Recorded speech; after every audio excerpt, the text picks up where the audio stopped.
Сайн байна уу хүмүүстээ та бүхэнд даваа гарагийн мэндийг хүргэе. Тэгээд мэдээж та бүхэнд энэ дэд тохход бэлэмжсэн байна. Тэгээд та бүхэн танил тав өдрийн хамтдаа цугсан байна. Та бүхэнд орой мэнд хүргэе.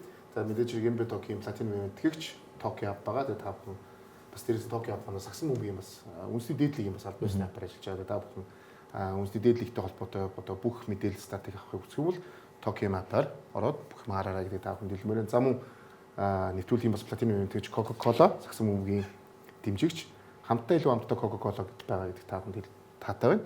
За мөн PC Mall электрон барааны хөтөлбөр та бүхэн Apple, Samsung, Huawei, Honor, Xiaomi брендийн гараачдыг бүгдийг ямар ч урьдчилгаагүй лизингээр авах боломжтой та бүхэн электрон бараагийн PC Mall-оос сонгороо гэдэг хэлмээр байна. За ингээд спонсорудтайгаа ярьлаа. Тэгээд бүгд аль бисаар өнөөдрийн нэвтрүүлгийг эхлэхэд удирдлагын 16 дахь дугаар та бүхэнтэй хүргэж чинь. Тэгээд өнөөдөр бас тоолтуудаас эхлэх гэж бодож байна. Тэгээд хооронд Stars-аас эхлэх бүгдээ хамтдаа.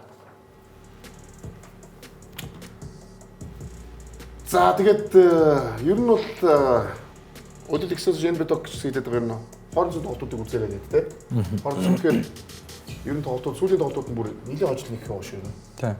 Энэ хоорондын тоглолтууд үстэй үзээд байгаа. Энэ богод ер нь үзүүчдээс гэсэн мөр үзүүлж байгаа тийм ээ. За тэгээд энэ тоглолт юугаар онцлог юм бэ гэвэл энэ жилийн хоёр руки тэгээд толгойлж байгаа хоёр рукигийн тулаан болсон гэж хэлж болно тийм ээ. Тэгээд иймэрхүү бид энэ беток өнөөдрийг онцолж энэ дугаарыг энэ тоглолтоор эхэлж байна. Тийм. Хуучин коллежийн хоёр нэг багийн тэнийг өрөөний хоёр хамтдаа амьдэрч ирсэн хоёр гэдэг тийм. Тэгээд драфтын нэг болон дөрөвт сонголтоор лигт хэлсэн. Тэгээд одоо ер нь тэгэл үлрэлийн ер нь 12 сараас хойш энэ хоёр 1-2-оос буусангүй тийм. Руки шансанаас. Тэгээд хоёулаа ч онцгой тоглолоо. Зүгээр ч нэг руки нэр бас биш юм гэдэг юм бас шууд харуулж шүү дээ.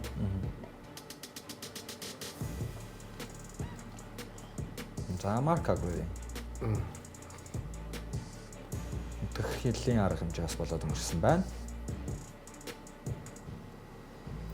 Юу нэрээд рукиэр тоглолцсон тухайн тоглогч нар ер нь тухайн ихний руки жилдээ ер нь ямар байгаачлалаад нэг хэдэн тэгээд энэ цааш тавах карьерны шууд энэ дээр тогтчих үлддэг шүү дээ. Энэ харагдаад хэлдэг шүү дээ. Нэрүүд ямар хөө тоглож болохгүй. Нэг оны ингээд драфт рукигийн өрсөлдөөнөр хоорондоо учирсан учраас дээр хоёулаа ингэж онцгой тоглолцсон тохиолдол тийм их байдаг юм. Би бол санд сайн орж ирэхгүй л байна. Цөөхөн л хөс тээ. Тийм.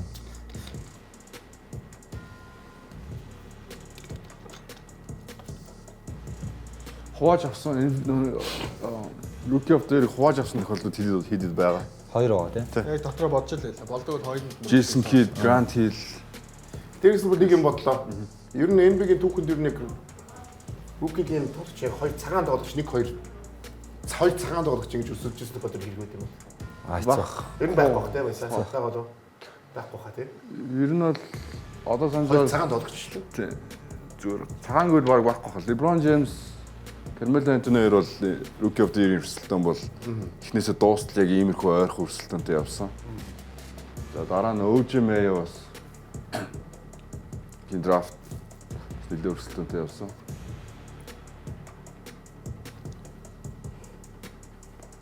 За тэгээд хооронд энэ тоглолтод цаг дууссан мөчид. Энэ өрсөлдөөн ингээд нэгнийхээ өөдөөс авсан нийлбэр оноо 86 болчихоо. Тэгээ 86 гэдэг чинь харин баг рекорд юм. Рекорд гэсэн шүү дээ. Тийм баха. Тэгэхээр чинь маш хүчтэй өрсөлдөөн болсон. 83 юм тий. За тэгээд 49 он Cooper Flag 49 он авсан. Хамгийн залуу да. Хамгийн залуу тий. Авсан хамгийн өндөр.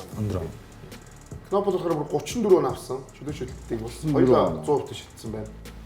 3-аас ихтэй 12 шидэж 8-ыг оруулсан байна. Топлоод үнэхээр маш өндөр үлдэн шидэлмээ тий. Харин бөмбөг алдалт байхгүй. Тий. Дээрээс нь нөгөө дунд шидэлтийнхаа юугаар NBA-ийн бас их нэр тоглож байгаа шүү дээ. Тийм. Рүүкид тоглогч 2 тоглогч тэгээд. Одоо нөгөө хамгийн залуудаа 1000 хоолны зан шидэлтэж тийм үнэ 100 100 бол эвдчихлээ шүү дээ. Одоо ингээ эвдээ явах юм шүү дээ. Тий. Одоо энэ хоёрыг хэн яг шилдэг рүүки авах вэ гэхээр статистик нь яг ерөнхийдөө бол маш ойролцоо. Хоёулаа нэг 18.1 оноод унтчлаад самраас бөмбөг авалт оночлоод амжуулж гэдэг юм үзүүлэлтүүд нь яг тэнцүү байгаа даа. Тэгэхээр яг эцсийн үр дүндээ юуг нь харах юм гэхээр магадгүй багийн амжилтыг нь харах. Тэр хэмжээнд хүрч магадгүй байгаа даа. Ер нь бол. Ерөнхийдөө гэхдээ яг энэ рүүки өөр энэ тайлбарын зүйл бодлоор яг энэ хоёр рүүкигээс өөр рүүкиг нь онцлол энэ хоёртой яг дөхөж чухалс одоо яг рүүки байна гэж үзэж байна уу байхгүй гэж үзэж байгаа. Яг энэ хоёроос гадна өөрсдөө шууд орж ирж болно гэдгийг эсвэл нөгөөдөлгөл левел нь арай энэ хоёртой яахгүй гэж бодож байна. Яг хав Кнепл бол угаасаа удирдлын ихнээс онцгой байгаа сайн байгаа. Тэгээд яг зөв нөгөө нэг байгаа нөхцлөөд л нөр байгаа юм л та. Тэгээд Далст бол одоо флаг нөгөө бусад тоглогчны гэмтэл бэртлийн асуудлаас болоод бүрэн эрх мэдэл нь ирчлээ шүү дээ. Тэгээд тэрүүгээрээ ч гэсэн одоо ингээд статистик сайн байх боломж нь нэгдэд байна удаа гэж байна. Бусад зарим руки нарын хувьд болохоор тийм эрх мэдэл байхгүй байгаа юм л та. Минут нь дутлах эрх мэдэл, бөмбөгийн эрх мэдэл нь бага байгаа юм л та. Баясаар нэг бодож байна. Энэ жилийн руки нэвлэл одоо бид нар бас руки класс бол угаасаа сайн байгаа. Тэгээд яг энэ хоёрт өрсөлдөн гэхээр бос тогсны яг жигд байхгүй. Статистик үзүүлэлт харагдаж штэ. Тэгээд дундж оноо авалт бусд үзүүлэлтүүд тоглолт нөлөөлж байгаа байдал гэдэг. Яг энэ хоёр бол яг одоогийн байдлаар бол яг одоо сарын өмнөөс гэх юм уу жоохон тасраад эхэлчихлүүл гэж харж байна. Тэрнээс яг удирдлынхэнд VJ.com гэхээр жил байлаа. Мерсер өөр рукинуудыг бас ярьжлаа. Одоо бол түүнээс хойш бол энэ хоёр ясаа нэр ярьжсэн тохиол гарахгүй. Тэгэхээр ер нь зөвөр энэ хоёр өрсөлдөөн тэр анар хэлдэг ер нь багийн амжилт бийцсэн юм шиг баг багийн амжилт шийдэх болов гэдэгтэйсэн санал нийлж. Андрын хувьд энэ жилийн рукинер. Энэ жилийн рукинер яг 1-2 бол амар тодорхой болчихлоо л доо. Гэхдээ Edgecomb бол Embiid, Maxi, Paul George гээд маш тийм оноо авах чадвартай тоглогч нарын хажуу тоглож байгаа харьцангуй оноо авалтанд буурчлаа.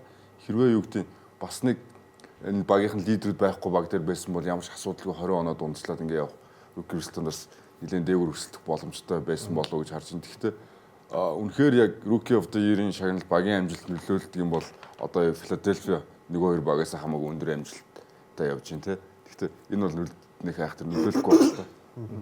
Тэр гээд ямар ер нь Rookie-г ер нь илүү одоо яах ямар онцломоор энэ нэрээс гадна.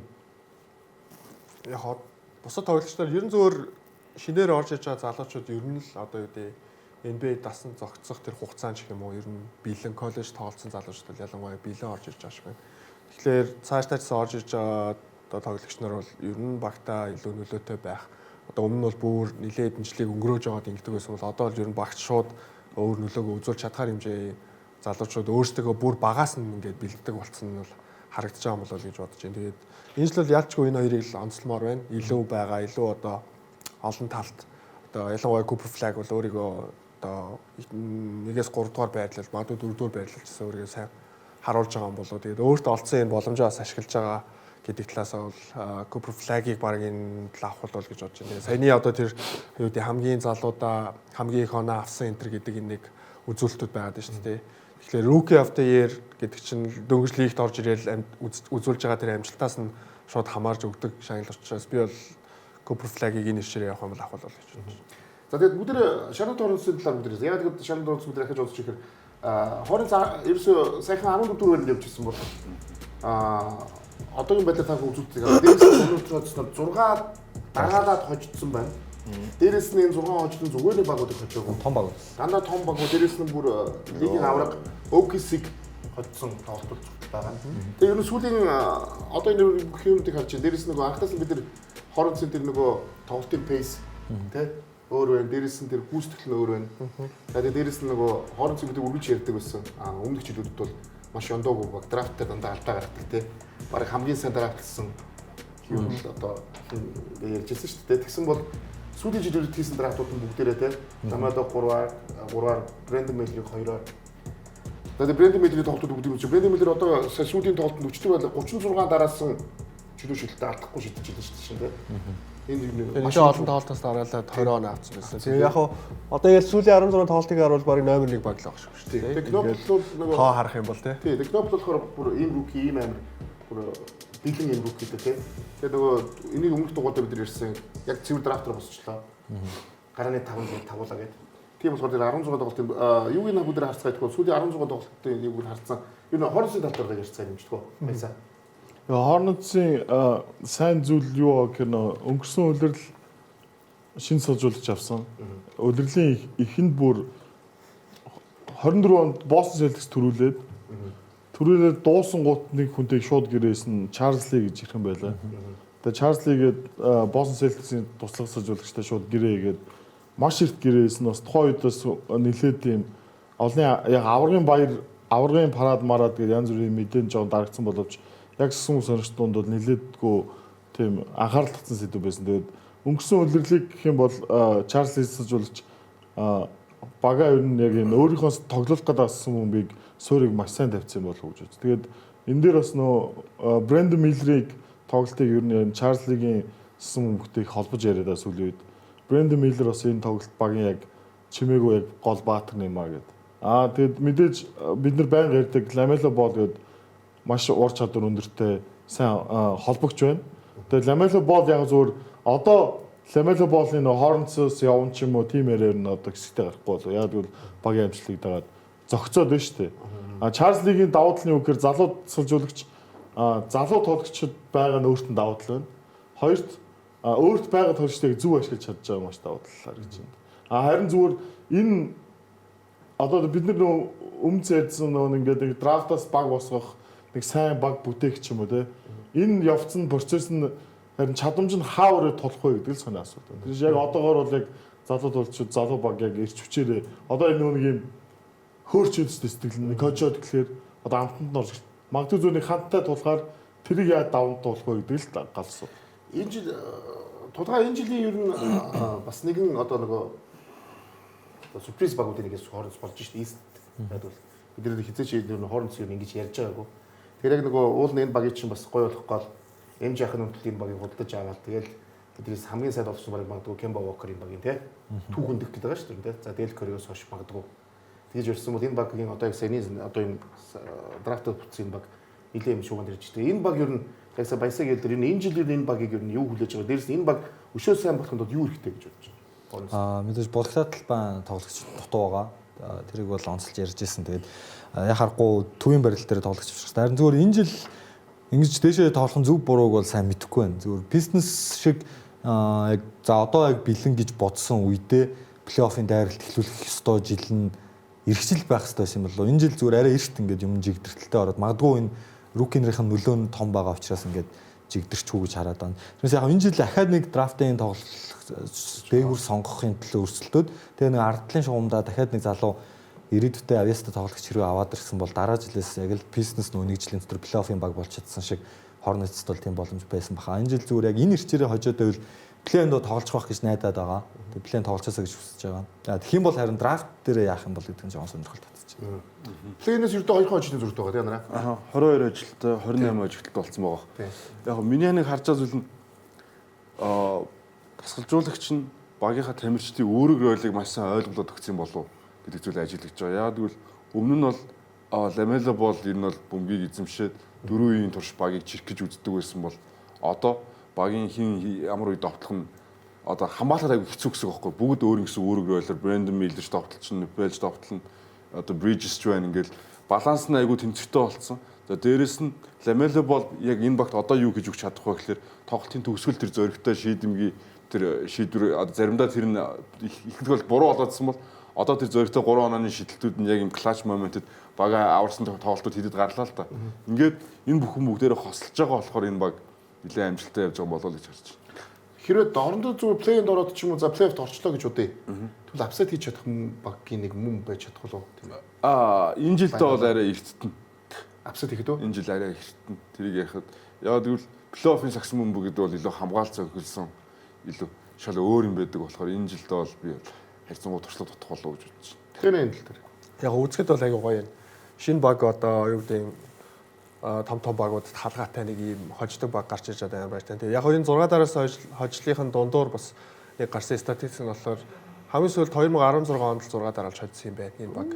Тэгэхээр маш урт хугацаанд энэ баг ер нь бол юу гэдэг энэ том одоо ялалтын амтыг ерөөс амсч үзэж байгаагүй байна. Тэгээд дээрээс нь яг баясаахан хэлж байгаатай санал нэг байна. Ер нь одоо ли тэргүүлж байгаа авраг горилж байгаа багуудтай яг тоглолтод тулаад ирэхлээр тэрэндээс ямархуу одоо хаана авах нь ямархуу мэдрэмж авах нь гэдэг нь тэр нь бол маш сонирхолтой байна. Тэгэхээр лигд бол одоо энэ гой үзүүштэй залуухан за тэгээ өөртөө ч гэсэндээ одоо тэрэндээ аюу сэтгэл хангалуун байгаа хожигтой одоо илүү гоё одоо донтож байгаа гэх юм одоо тий ийм болцсон байгаа багийг үзэх аюу гоё байна. Тэгээд лигт аюу олон залуу багууд одоо шинэ гарч ирж байгаа. Тэгэхээр эдний өрсөлдөөнийг ингээ харах нь одоо ингээд шинээр одоо NBA үзэж амжилтын юм мэдрэмж аваад шүү дээ.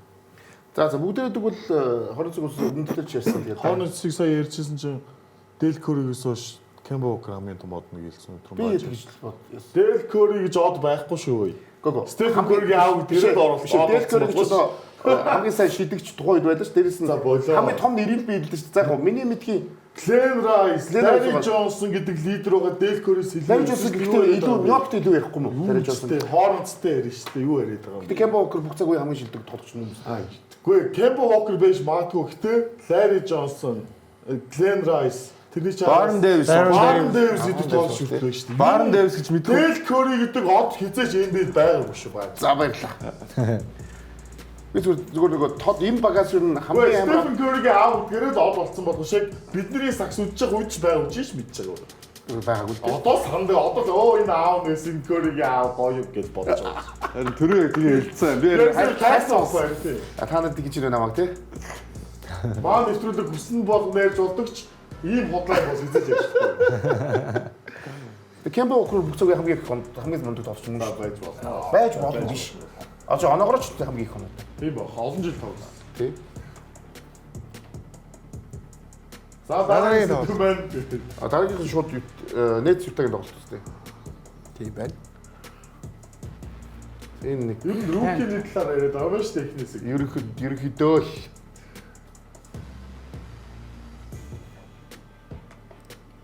энэ Brooklyn Nets гэж байгаа одоо яах ёстой ч баг юм гэдэгтэй шүү дээ. яг тоглолтын үзэх юм бол гэхдээ Brooklyn хэд хэдэн сонирхолтой залуу тоглогч нар бол байгаа. Байгаа. Нэтс одоо харин ер нь зөв ойлдрлолтоо ороолаа шүү дээ. Яг мэдээж хугацаа хэрэгтэй. Нэг од тоглогч болоогүй байгаа. Гэхдээ хоёр ч удаа энэ багчаа бэлэн од тоглогч нарыг авчираад аврахгүй драфт ирэхүүдээ зөөлөд үлдсээд бүтлгүүцсэн. Одоо ер нь дахиж ирэхгүй одоо ингээд те Детройт чиг, Шарлот чиг Ийм сонголт хийхгүйгээр те ингэж гараа өгөх зөв явах гэдэг. Өнгөрсөн шөнө нэг багт түүх бүтээж өгч илээ. Detroit Pistons багт түүхэндээ хамгийн олон оноогоор хоцсон гэдэг юм бол Brooklyn Nets баг шин гаргаж өгч илээ. Өнгөрсөн жилээр одоо юу гэдэг Detroit Pistons-ыг эргээ харахад эдгэр чи бас өөрсдөө түүх бүтээх гэж явж байсан баг байна шүү дээ. Бас ялагдлаараа те. Тэр чи бас бас тэгээд гараад. цаг хугацаанд ирэхээр өөрчлөгдөн л дөө. Гэтэ эхлэн арай л амар шууд эхэлсэн юм аа. Шууд их хуруудыг бүртгүүлээл. энэ чинь ингээ Wolf юу Димин гэдэг Димин тоглогч тоглоод байна шүү дээ. тэм чи хамгийн залуудаа нэг 100 одоо хотын шат Диомин. Йогурт Димин уу. Игор Диомин. Игор Домин тий. За тэгээд нэг тоглолтод хамгийн их оноо авсан 3 Торс тоглогч боллоо гэж. Магадгүй зүрийн Диомины юугийг харахаар туусан замлыг харахаар магадгүй зүр ойрын жилүүдэд Оросоос ирсэн гарч ирээгүй хамгийн шилдэг болж болж. Магадгүй Кирленког даун тийм. хэсэг хугацаанд одоо цаашид Оросоос дахиад ийм проспект гарч ирэх нүггүй гэдэг сонирхолтой. Тэгээд хэрвээ гарч ирэх үсэг байх юм бол бид магадгүй удахгүй зүгээр Оросын бүх цагууд хамгийн аваад гэж ярьж ич үүсэхгүйр үл тоглож байна. Энэ залууч нь болон Оростой төрж ирсэн. Оросоос гараад ирсэн. Яг Оросоос гарч ирсэн. Тэгээд 2015 онд Реал Мадридтэй мэржлийн тоглогч ингээд ирсэн. 15 настай. 15 настай. Тэгээд Америк руу ирээд юу Реал Мадридийн багт 3 жил тоглоод та оюутан болохоор шийдээ. Тэгээд гол нь бас ирээд сонгосон сургууль нэг сонирхолтой BYU байгаа даахгүй юу. Кристи Морны урсгалын сургууль, Премиер нэг сургууль бидний мэдгээр хинэ Жимер Фридетийн сургууль шүү дээ. Жимер Фридет BYU-гийн түүхэнд NBA-д орсон 2-3 тоглож байдаг. Гэхдээ хүн болгон сагсан бөмбөгийн ертөнц мэддэг ганц тоглож байгаа Жимер Фридет. Одоо Диамond ингээ 2 дахь нь болж. Тэгээд бүгд рукигээс нэг тийм ихний сэдв маань явж байгаа болохоор рукилэр нэлээд их. Тэгэхээр 2025 оны руки ангиас 11 тоглогч 10-аас дээш оног дунд гарч байгаа. Тэгэхээр бас энэ жилийн руки нь бас маш сайн байна шүү дээ. Тийм. Сайн. Үнэхээр сайн. За VJ Бүгд багтаа нөлөөж байгаа. Седрикч бас аягүй сайн байна шүү дээ. Седрик бат гарааны тоглож болчихлоо шүү дээ Memphis-ийн. Ер нь 15, 16, 17 ногод байнга авч идэв шүү дээ. Эндээс хит хитэн флаг Купел 2-ын араас хит хитэн Остер болох потенциалтай тоглогчд байгаад байгаа байхгүй юу? Одоо хэлэхэд жоохон галзуун сонсогч магадгүй ч гэсэн Чигтон Визерс, Трей Джонсон бол потенциал маш өнөртэй. Манай чадвартай тоглож байгаа. Эйс Бейли одоохондоо бол гэр гологдож байна. Гэхдээ цаашдаа юу болохыг бид мэдэхгүй байна те. Тийм бас тэгээ би өвдөл байгаа юм чинь. Дерек Куин байна те. Дилэн Харпер байна. Харпер жишээ нь зүгээр одоо муу багт хэрвээ драфтлагдсан бол бас 18-9 он асуудлууд дундчлахаар ур чадвар байгаа байхгүй юу? Дилэн Харперт нэг сул тал байгаа юм байл шүү дээ. Тэрний ерөөсө 3 онооны шидэлтийг ер нь хангалттай шийддэггүй. Хитрхийг бутаас буруу дайрстай тийм тоглолт. Тэгтээ тэр будалтай талбараа дайрж орж байгаа тоглолт нь бол төгсгөл аюу сайн таа. Тэ? Баруун зүүн гараад. Тийм, хоёр арын төгсгөл сайн. Тэгээд энэ жилийн драфтын ангийнхан дээр за Кнеплийг сайн мэдэхгүй байна. Ер нь ингээд дээгүүр сонгогдсэд нарах юм бол нэг онцлог зүйл байгаа нь бүгдээрээ зүүн гарын тоглолт бүр маш сайн байна. Flag, edge comp, Harper бас нөгөө буруу гар марна. Үнэхээр сайн байна. Андре Ягилснээс санаа хэлж байна. Трей Джонс бол бас юу тоглож байна шүү. Тэсрэлттэй. Харин тийм. Тэгэхээр Вашингтонд Триан ер нь хэрэггүй байгаа хөөхгүй те. Тийм л. Триан ер нь л хэрэггүй Вашингтонд. Гэхдээ хэрэгтэй л баг л та. За мэдэхгүй. Лигийг одоо ассистент эргүүлдэг тоглогч ямар нэгэн багтчвал заавал хэрэгтэй байхгүй. Вашингтон бас ер нь яг л Шарлоттын араас ингээд хожихгүй л байгаа болохоос бас ер нь зөв голдралтай уг нь ороо яваад байгаа байхгүй юу? Гэтэ яагаад хэрэггүй гэж хэлээд байгааг нь л зүгээр ойлгоцголт. Залуу баг болохоор тэдний өсөлт дэвшилтийг л хойш нь татаж минутыг авах гээд байна гэсэн санааг хэлж байгаа. Тийм би ойлгож байна. Гэхдээ багт хэрэгтэй гүйл хэрэгтэй. Тэр чинь ерөөс хинж үгүйсгээгүй. Яагаад хэрэггүй гэснийг л тайлбарлаж. Баг ингээд лигийн харсан би Вашингтон Уизерс сайн зөв голдралтай явж байгаа баг байгаа хамгийн залууд гарааны давтыг гаргалаа шүү дээ Вашингтон Уизерс. тийм учраас 20.6 яриад тэр чинь одоо минутаар нь авах гээд байна л гэж хэлж байгаа байхгүй. тэрний чинь 30 минутыг авах гэдэг шүү дээ хаа. Тэгэхээр баг одоо ингээ манай хамгийн сайн оностой дамжуулалт хүнтэй болчлоо гэж бодож болохгүй шүү дээ. За. Одоо нөгөө Трианы явж байгаа зам минь Вашингтон Уизерс явж байгаа зам хоёр чинь ер нь яг эсэн дээр өөр салаа зам байхад Яаж ч тэгээд тийм одоо тоглож авцсан юм чи тэгээд одоо гарахаас өөр аргагүй болох юм санчирчулах чинь ер нь Гарахгүй л байна л да өөртөл. гарах хоо гэж гарчих хоо. За ямар ч солилцоонод болж байгаа яагаад бол угаасаа солилцоон цог удахгүй хаагдана. Одоо бүр энэ л ор таагдах юм шүү дээ. Тийм шүү. Энэ л ор төсөл хаагдах юм. Тийм болохоор эхнээсээ солилцоонууд явагдаад байгаа бид солилцоонууд гэж задах. За 3 багийн хооронд уг солилцоо болсон. За энэ Денис Шодрыг 12 жилийн хугацаанд 11 дахь багаа солиж байгаа тоглож боллоо. 11 Баг. 12 жилд 11 баг. 11 өөр баг байна тийм. 11 өөр баг тийм. За тэгээ Kings Hunter-ыг аваад Cleveland Shooter Ellis-ыг аваад Hotels бүүслэхээр одоо сарж 2 дугаар тойргийг авсан. аль багт нь ашигтай ч юм тийм. энэ талдаа ашигтай байл. Нэг нь заримд нь болохоор нөгөө юугаа мөнгөө явуулсан тий. яг үзэг Кливлендээр Лонзо болыг хангалттай байна гэж үзэхгүй байгаа болохоор сэлгээний холбоонд тоглогч ихтэй гэж үзэж Шрёдрийг авчирсан. За Элис бол мэдээж маш сайн хамгаалалт тоглогч. Бас сэлгээнээс гарч ирээд бүрдэх боломжтой Тийм. Одоо хаантраас дутхгүй л тоглолцох гээд байна л да. Элс хантер тийм л өөрөө орон гарan хүлээлт мөрсөн. Дээр нь цалингаа сулж байгаа Кливленд. Тийм. Энэ солилцоог хийснээрээ. Шрёдер дэгвэл Cleveland тэгэхээр ирээдүй байх бол. За характер нь л мэдлэлтэй ч юм уу нэг нэгнтэй асуудал үүсгэчихгүй л бол яг сэлгэнээс тусалцаа үзүүлэх чадвартай. Тэр бөмбөг алдаг тоглогч тийм үү? Гэж. Тэнгүүтэнд Доноvan Mitchell, Garland хоёр байгаа гэж бид нар ярьжсэн чинь 3 тоглогч нэрлээ. Бөмбөгийн их мэдлэг. Сэлгээл болно л тоо. Яг одоо өнгөрсөн жил Тайжромыг холбогч юм байл дээр яаж ашиглалаа. Тэ. Тэгэхээр ашиглаж болно л доо Шрёдрийг. Лонзо бол болохгүй байгаа болохоор сэлгээндээ Шрёдрийг авчирч байгаа байхгүй. За бүгдээ тэгвэл Cavaliers Portland-ийн тоглолтыг үзэх үү хүмүүст хамтдаа. Cleveland Cavaliers Portland Blazers багийн за тэгээд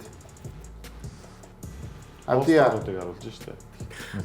Бүх хотын тоглолтод сонгогдсон. сонголтчлаа тий. Харуулж байна гэж. Диа тоглоогүй. Holiday бас хоёр шилтгааны болноос тоглоогүй. Тэгсэн чинь 70 бодоо олгосон. Энэ л хамгийн сайн тоглолтоо үзүүлсэн.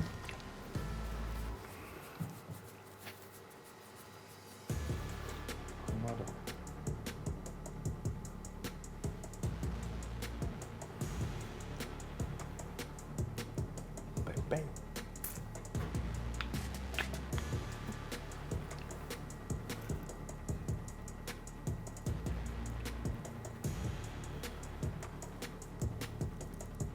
Одоо энэ чинь Caleb Love гэдэг энэ rookie байна. Бас айгүй гоё rookie. Сэлгээний гол оноо өгч нь болчиход байгаа.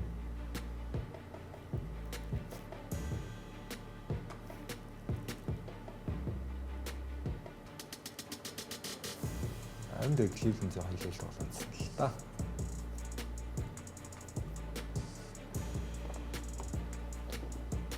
Тэр Tyson гэж тоглогч гараа нь гарахаар Cleveland нэг арай тэнцвэртэй болоод байгаа. Tyson л дээ. Tyson.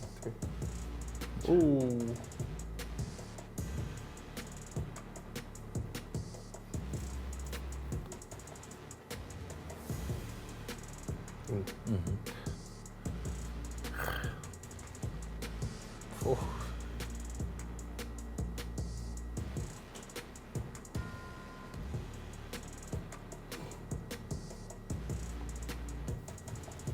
Cleveland-ийг орон гарна л байна л та. Cleveland орон гарan биш ээ. Сүүлийн 10 тоглолтонд 8 хожсон.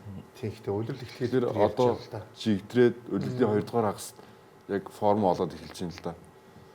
Тэгээд Darius Garland-ыг байхгүй үед нь сайн тоглоо яваад байгаа байхгүй. Ер нь Cleveland тал дээр ер нь энэ байдлаар ер нь Cleveland-ийг ч яг яаж харж байгаа. Cleveland угаасаа Eastern Conference contender хэвээрэл байгаа. Миний бодлоор шүү. Одоо яг бэлтгэл бүх юм жигдрээд одоо яг Eastern Conference байх хэвээр байранд ирж гэнэ л гэж харж байна. Тэр ер нь Cleveland-ийн жил үлэлт. Яг зөвөр баг өөрөө бас бүрэлдээд миний бодлоор бол удажлаа. Амжилт үзүүлэх дээшээ нэлээ ойртох хэрэгтэй байсан. Тэндээсээ хурц чадаагүй жоох удажчул гэж харж байна.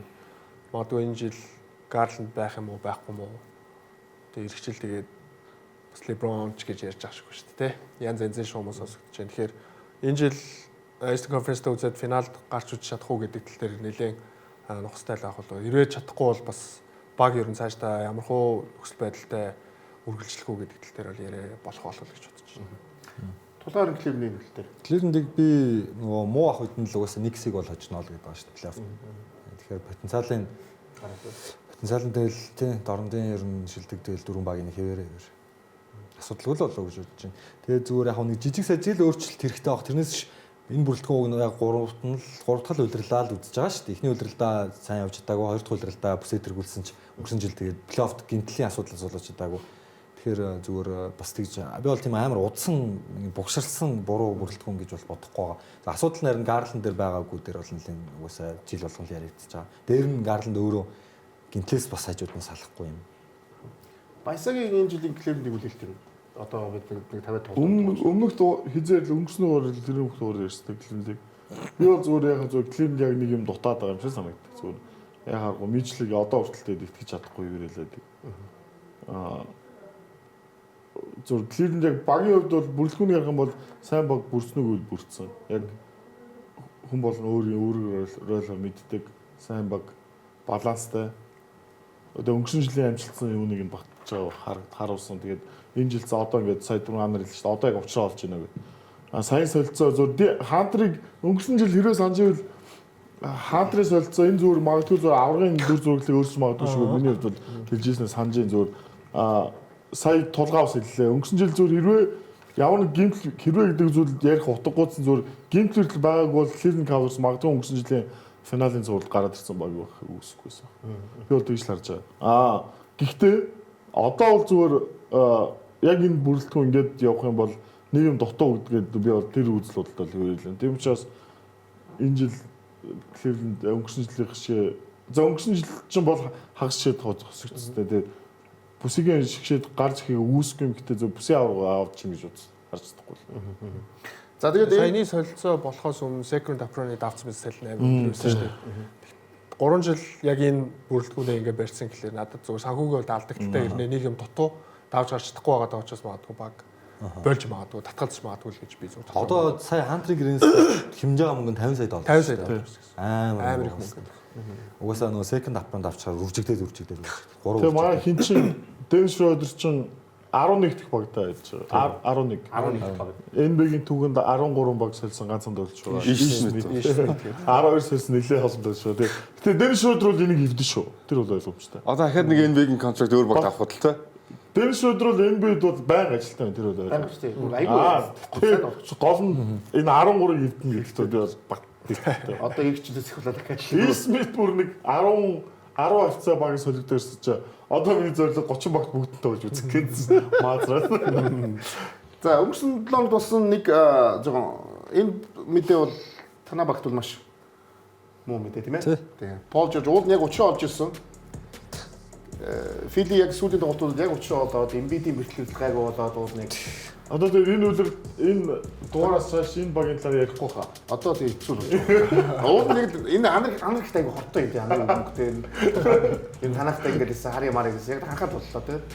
Тэгээд энэ бол маш муу мэдээ Филид. Тэгээд 25 тоглолт гэдэг чинь одоо ер нь нэг баг дууссан. хавцаа нэг юм дууссан хөө. Өдөрлийн Пол сүүлийн Жоржийн карьер ч юм дууссан. Нэг 10 тоглолт үлднэвстэй. Тийм шүү. Гэтэ яг Пол Жоржгүй энэ баг гэтээ бас явж болно л доо. Болно. Энэ зүгээр энэ гэхдээ нэг инээгээд ахар юм бол биш байхгүй. Пол Жорж өөрөө хэлсэн шүү дээ. Миний mental health гэдэг тийм сэтгцийн эрүүл мэнд гэж юм ярьж байгаа байхгүй юу? Энэ үнэхээр айгу тамирчин болгон тохиолддог маш чухал зүйл байхгүй юу? Яг жилийн 82 тоглолтод ороод барыг жилийн 10 сарыг сагсан бөмбөгтөө зориулаад гэр бүлээсээ хоол ингээд байнга ингээд байхлаар тэр хүмүүс босол сэтгэл зүй ядралтанд ордог, стресséнд ордог, депресс болдог байгаа байхгүй. Тэр талаараа ярьсан байсан. Тэгэхээр яг юу тохиолдсон, юу хэрэгэлснийг бид нар бас мэдэхгүй байгаа даа шүү дээ. Тэгэхээр тамирчин хүнд энэ бол тохиолдгол зүйл болохоор энэ бол нэг тийм инээж ханаад ахраа зүйл би бол биш болов гэж харж байгаа. Маш олон тамирчид ийм зүйл тохиолдож байгаа. Энээс шалтгаан нэг тойрын яриаг л яриад байгаа байхгүй юу? Энэ чи дахиж ярихгүй баха гэж. Чи ярихгүй гэдэг. Дээр доор орно гэдэг асуудал байгаа шүү дээ. Би ч тэр бол нөгөө 5-2-ыг харъя гэдэг өдөд бол харъя гэсэн. Би бол ер нь филиг муу баг ч одоо зүгээр гинт бэртлийн асуудал давж гарч ирдэг. Яг зөв. Эмбидийн бэртлийн гайгүй байх юм бол би бол ер нь бас Пол Жорж гэдэг асуудалгүйгээ явчих واخаа гэж бодож байна. Нэг тийм. Одоо зүгээр яг Йокичийн эзгүүд нэг Дэнүр гарч ирсэн шиг зүгээр нэг 50-60% нь хожил байгуулад үлдсэнд нь хожигдоход плей-оффт орчин л доо. Тэгээ нөгөө хүн ирээд тэр форм нэр явахад буцаад яг форм. Ерөөсөө плей-офф яриаг байхгүй. Би болохоор яг нөгөө Босгийн доод зэрэг яриад байгаа тийм. Тэр чинь раунд 2 нь плей-офф хоорондоо таарж мараад үргэлжлээсэй тийм. Раунд 2 мөр яа. Эднийгээ дав гэж байна. Тэгэхээр раундыг байгаагүй юу гэж яриад. Усараагүй хормон шуух мохчлоо. Юулээ уулаараагүй яах вэ? Раунд нэг байнаагүй юу болж магадгүй гэдэг шүү дээ. Тэгээ раунд нэг харин тийм Пол Жорж байхгүй болсноор мэдээж миний багтал багасч байгаа нь тодорхой. Тийш л ярьсан. Тэгтээ яг дуустал хүлээн. Магадгүй нэг тамирчинд эн чинь бас боломж واخхгүй залуу тамирчин. Тийм. Тэгтээ одоо буцаад баарлуу гарч ирээл тэгэл Үбрэ гараадсан буцаад тийм. Сэлгээнд нь хэн байгаа шүү дээ. Граймс байгаа. Маккейн сайн буцаад эргэж ирээд. Тэгээ Джерд Маккейн орж ирнэ. Макси Эмбид хоёр талбай дээр байж байгаа тохиолдолд эдний багт вэж комптойгоо ямар тохиолдол плей-офф шанс нь доош унахгүй шүү дээ. Тэгээ би юу нэг жиг юу яачгүй Пол Жорж дээр хамгаалтын юм дээр бол үнэхээр сая нөлөөтэй байсан. Амар нөлөөтэй байсан шүү. Яг тэгээ Анар Виторийн энэ дэр нэг яриаг сонссон юм шиг маргааш нь 30 дон авсан шүү дээ Пол Жорж чинь тийм 3-9 удаа авсан. Сэргэлцсэн лээсэн. Энэ бол ер нь бас Анар Витор энийх нь биш ч гэсэн нэг талаас би бол лигийн нэлээд тоглолт ширгэлдэг гэж боддог шүү дээ. Бүгднгөөс нь шинжилгээ авдгууд л асуудал байгаа гэдэг. Нэлээд гэж яг зөв мэрэгжлийн спортын нэг спортын мэрэгжлийн гэдэг болоод ирэхээр тийм болчтой юм шүү. Тэг яг зөв энэ чинь анти драг гэдэг байгаа шүү дээ. Яг шууд 100 сэргээ шиг шилжиж зуулчаад байна л та. Одоо зарим нэг өмнөх жилд ярьсан нэг янз бүрийн юунууд өвчин амдах юм хүртэл нэг хүний драгийн юутай холбогдчихдаг бүсэлдэг тийм. Одоо нэг перформанс идгээдэг. Тийм тэр талаараа зур янз бүрийн яг түрүү амар хэлсэн би центрийг уншсан. Пол Жорж яг нөгөө сэтгэл зүйн асуудлаас болоод янз бүрийн юм эргэлдэг гэдэг. Тэгээ би өөрөө туршлага юу яагаад хариуцлагагүй хандаад юугаа анзаарахгүй буруу юм хичээ гэдэг юм. Яг зөв нэг талаараа энэ бол шалтгаан л та. Гэтэ зөв мэрэгжлийн спорт гэдэг утгаар юм явдаг л ярьдэн шүү дээ. Тий харин. Хэцүү асуудал гэхээс илүү бас юу байна? Бүгд Random жилд ингээд нэг хэдхүүнээс авдаг. хитрхи хамаагүй цоорж болохгүй. Тэгэхээр Харин тий ер нь бол гид өнгөрсөн жил лөө хинээс авна гэдлээ. Дэрэг бай бишээ. Нэг амар тогтсон чинь авч маад гэдэг үстэй. Хадаалтан дээр тогтсон чи авцаа. сая тэгчлээ шүү дээ. Юун дээр чи энэ жилд 9 дагуураас ихгүй байсан. Юу яа гэвэ тэгээд авчихлаа шүү дээ. Хамаагүй цоорж болохгүй байгаа байхгүй. Тэгэхээр нэг цоорохгүй ч өрийг цоорхоор л аваад тийм. Зүгээр 82 тоглолтыг давж гарна гэдэг өөрөө л маш хүнд асуудал واخгүй юу. Тэгээ дээрэс нь яг нөгөө нэг бэлтгэл. тамирчны тэр нөгөө бэртэл гимтлийг бас давах. Тэрнтэйгээ одоо тэмцэхтэй. ялангуяа Пол Жорж ч залуу тоглогч биш болчиход байгаа учраас бас хэцүү л байгаа юм л та. Тэгээд нөгөө хуучин шигээ тоглолт нь болж өгөхгүй гэдэг ингээ олон асуудал байгаа. Тэгээ дээрэс нь лигт бас нэг эзлэх байр суурьтай тоглогч шүү дээ. Тийм үстэй. Одоо юу гэдэг юм. Од гэдэг Ямар амар хүнд хөдөлгөөний хугарал гимтлийг давж гарч ирлээ. Тэгэхээр тэр үний бие махбод бол 12 дэх үйлрэл тоглоход үнэхээр хим үдцсэн байгаа болохоор тэрэн дээр л юу гэдэг одоо тий хүчин амдах хэмжээд юм уу нэг тийм юм бол хэрэглээ тэрэн сэргээш магийн юмар илэрсэн баг л гэж бодсон. За ихтэй гайгүй. 20 данд бол гайгүй хоо. Нэг амар Гайгүй цааш. Гайтай л та мэдээж. гайгүй хаас гайгүй. 82 тоглолтын 25 да. Тэг юм да тий. Гимтэйг Тэгүү гэдэг яг эрэг талын дээрээс нь 90 талаанд имбид гайгүй болж байна. Тэгэхээр бас гайгүй. Санхүү эдийн засгийн хувьд бол 11 сая доллар юм байна шүү дээ. бас хэмжээ тий. Нөгөө хүнд бол Sixers бас хэмжээ авахгүй. Нөгөө хүн бол тоглолцол тэр бол амар том юм шүү дээ. За Sixers бол нэг 6 сая доллар хэмжээ юм байна.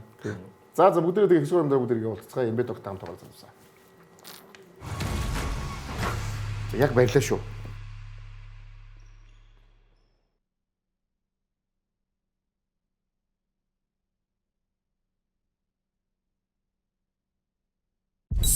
Нэвтрүүлгийн Platinum Event төлөвч, Сагсан бөмбөгийн спортыг дэмжигч Coca-Cola.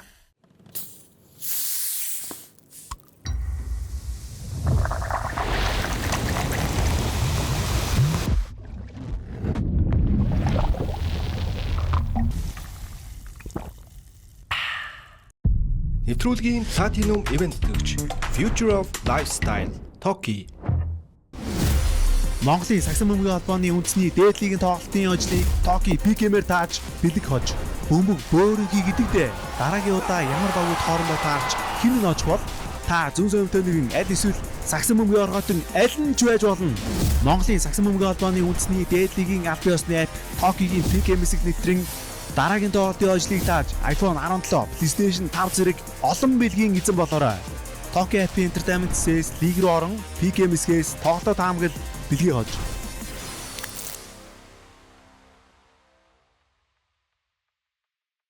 Нэвтрүүлгийн ерөнхий ивент тэтгэгч, цахим технологи цахилгаан барааны дэлгүүр PC Mall.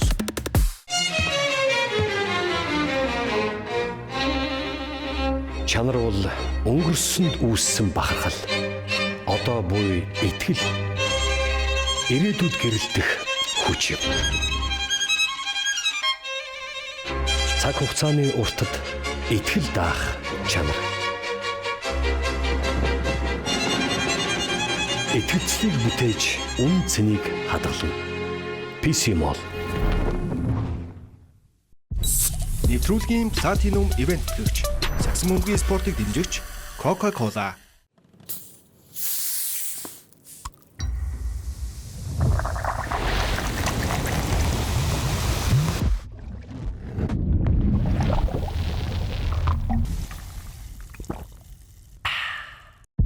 Нэвтрүүлгийн Platinum Event төлөвч, Future of Lifestyle, Toki.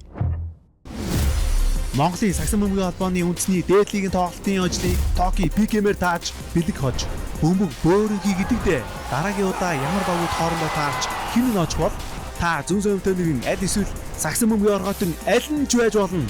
Монголын сагсан бөмбөгийн холбооны үндэсний дээд лигийн аль биесны апп Токигийн ПК-мэсэг нэвтрэн дараагийн тоглолтын ажлыг тааж iPhone 17, PlayStation 5 зэрэг олон бэлгийн эзэн болоорой. Токи апп Entertainment-с лиг рүү орон ПК-мэсгээс тоглолтоо таамаглал бэлгийн хож.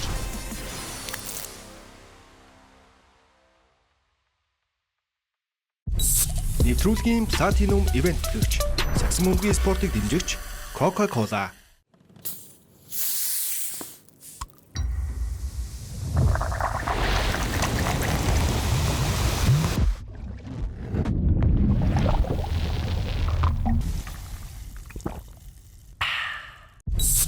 Нэвтрүүлгийн Platinum Event гэгч Сагсан бөмбөгийн спортыг дэмжигч Coca-Cola.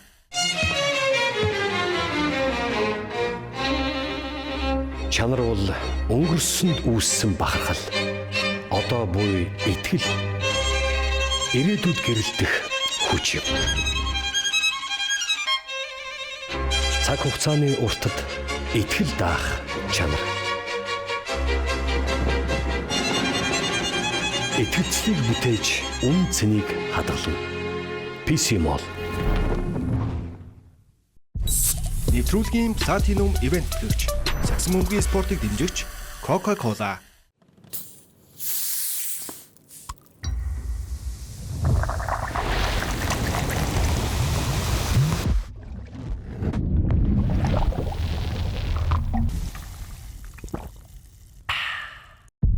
Нэвтрүүлгийн Platinum Event гэгч Future of Lifestyle Toki. Нэвтрүүлгийн Platinum Event гэгч Сагсан бөмбөгийн спортыг дэмжигч Coca-Cola.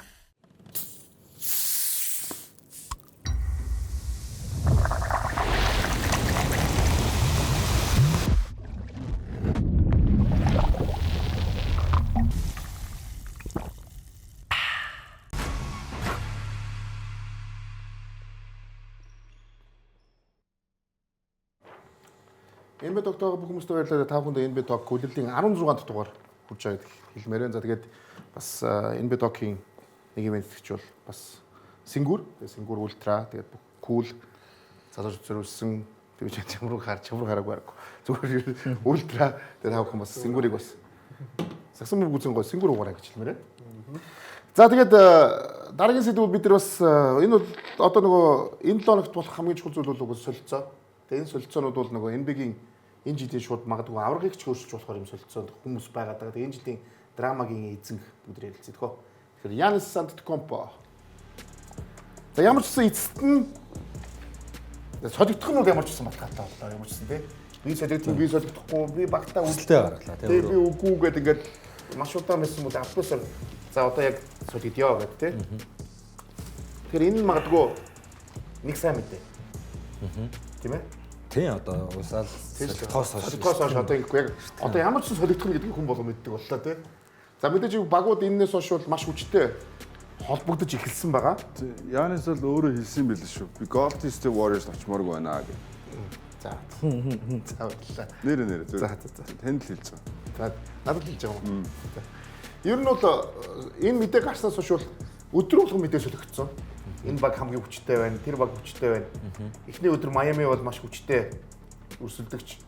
Одоо хамгийн өндөр одоо юутай байна гэж зургнууд ч хүртэл гараал те. Тэгсэн хоёр дахь өдөр бол Golden State Warriors энэ дээр хамгийн өндөр одоо юутай байна гэдэг мэдл гарсан шүү дээ. Өөрөө очих сонирхолгүй. Golden State бол авмаар байгаа. Одоо зөндөл баг байна дөө. Атланта Hawks-тэй явсан яран дээр Jalen Johnson энэ сэлцэнд орох хэрэгтэй. Тэгэхээр Атланта Hawks Jalen Johnson явуулах шүү. Бараг явуулахгүй хаа тий. За тийм бах. За явууллаа ч гэсэн Янсын нөхцөлд нэг дээрт юм. Гэхдээ ер нь Янисын Jalen Johnson-гүй Атланта дээр Янс ч тэр шууд фаворит те аврагын фаворит баг болох юм уу гэдэг өөрөө бас. Гэхдээ Янисын хувьд бол хүн ямар ч юм ихийг тоглож ил өгнө үстэй ер нь. Ахын тулд бол. Гэхдээ тэр чинь юу гөхөө маш сайн бодно л доо. Багсын бол хамгийн номер 1 хүсэж байгаа зүйл нь ер нь драфт ирэхүүд гэдэг нь тодорхой болсон учраас ингээд драфт ирэхүүд ихтэй багууд болгон нэр холбогдоод байна шүү дээ, өгөх боломжтой багууд. Тэнгууд ч одоо Янсын зүгээс болохоор яах юм Jalen Johnson-г Атлант төршөө яг үнгэлт яах юм тийм. Контендер л очив. Тийм өөрөө одоо тэр багсыг орхисны нэг ялгаа баг харахгүй шахуу нөхцөлөд дээр очичоод хэрэггүй байхгүй. Тэгэхээр очихгүй нь тодорхой л доо. За бүгд ихтэй юу яа гэдгөө Антетокумпог Янсын явах боломжтой багуудыг бүгдээ гараад энэ дээр гоё ялцсан гэдгөө. За мөрөөдлөө.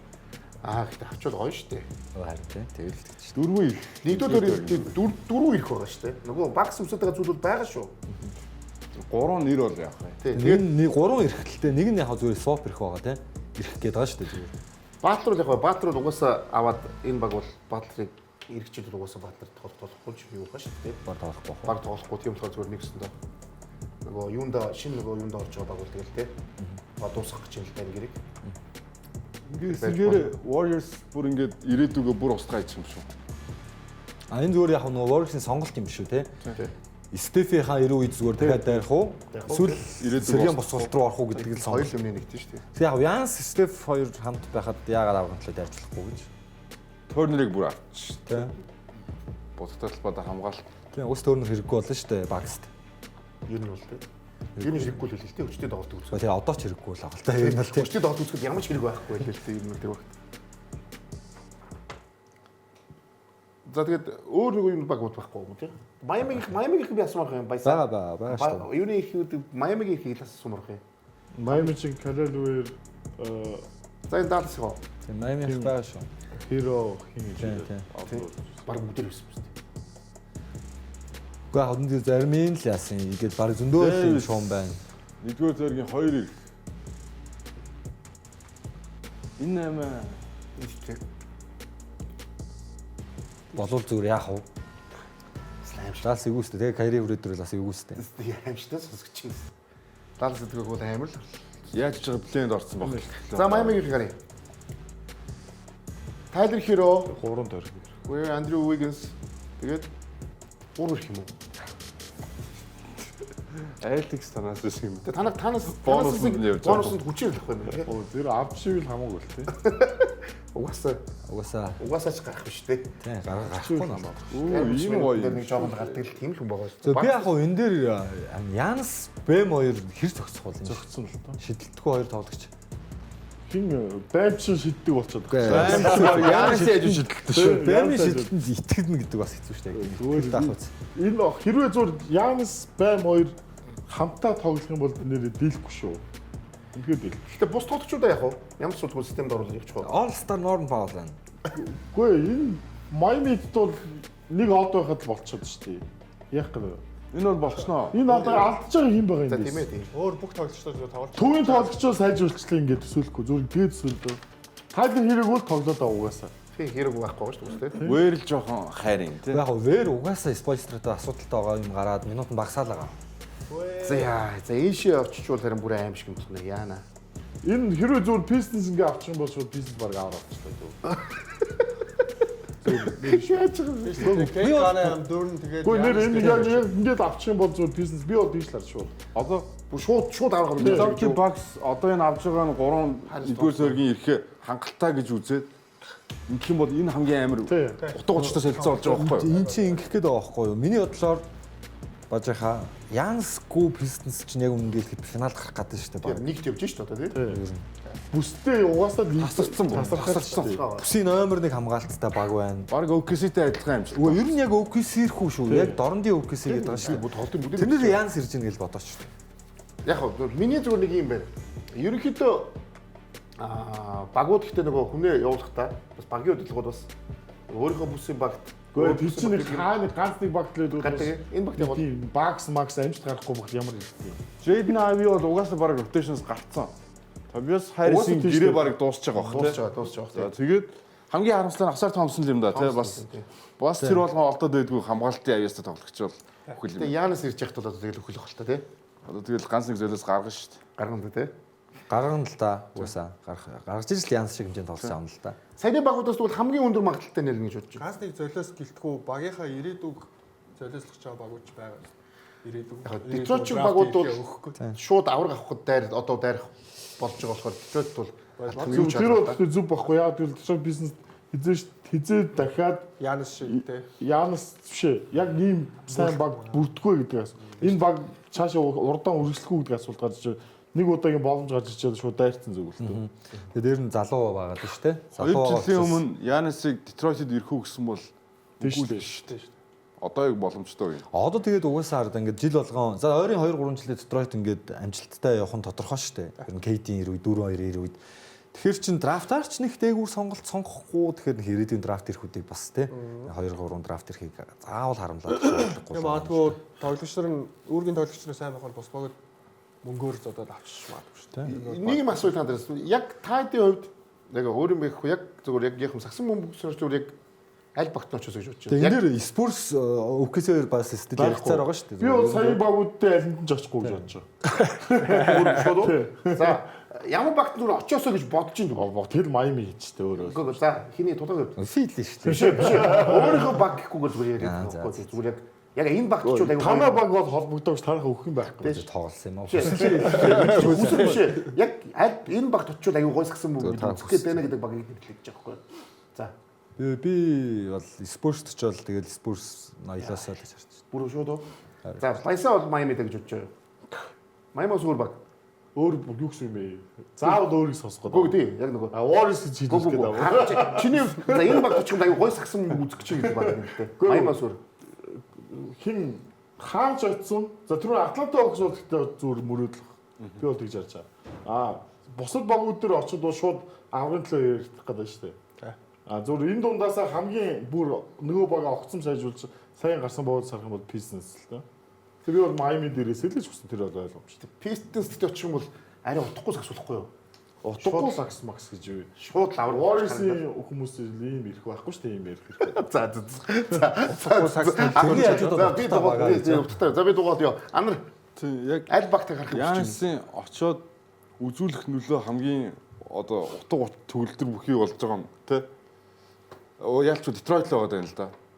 За. Залуухан гой баг дээр Яанс шиг тийм амар амтныг авчихар чи угаасаа контендер л болж шүү дээ. Бүр шууд Eastern Conference айгүй хэцүү болно ер нь бол. Айгүй хэцүү бол. Босдогод бүр юм ч өсөлтөнгөө устгахгүй болж. Тий. Ирэх жил Tatum ирж иж Boston л үзэх бах та. Тэрнээс биш ер нь бусад агууд тавьчихгүй болчихно л да. Дорн димаг дөрийн 1 2 3 жилтэй бол. Тэр нас гэж бодож байна. Юунд? Detroit доо. Тий.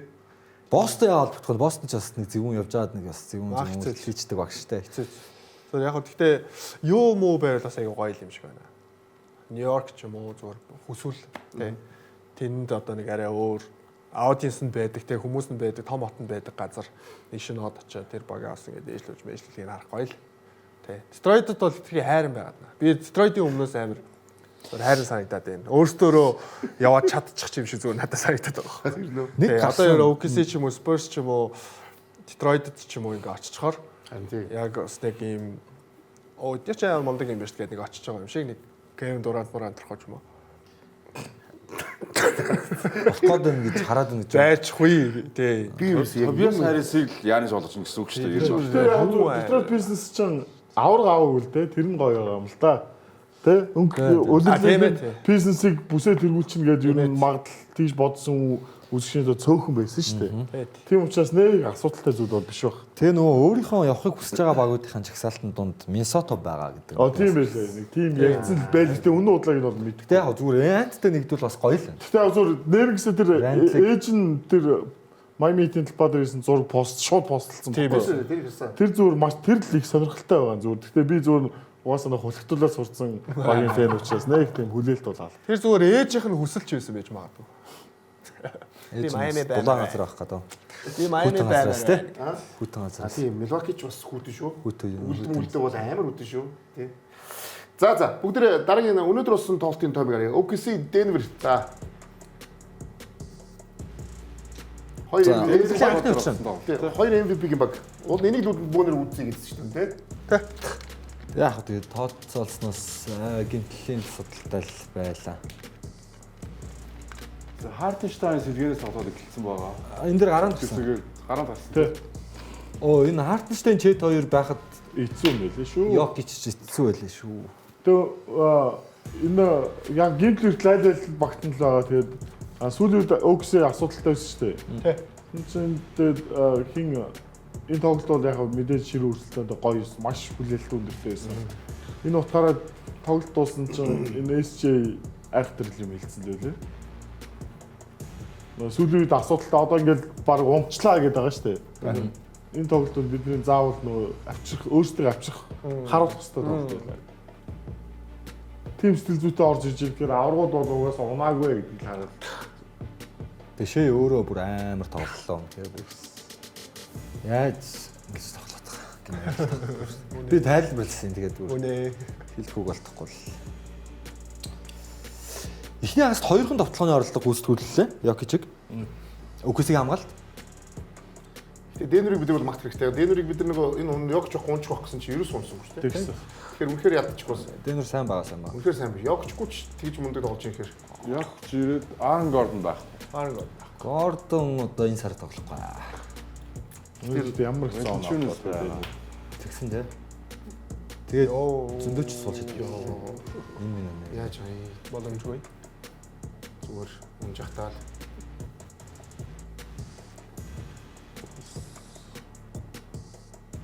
Кейс нь бол сонцгоо season 2 болтоо зүйлсэн.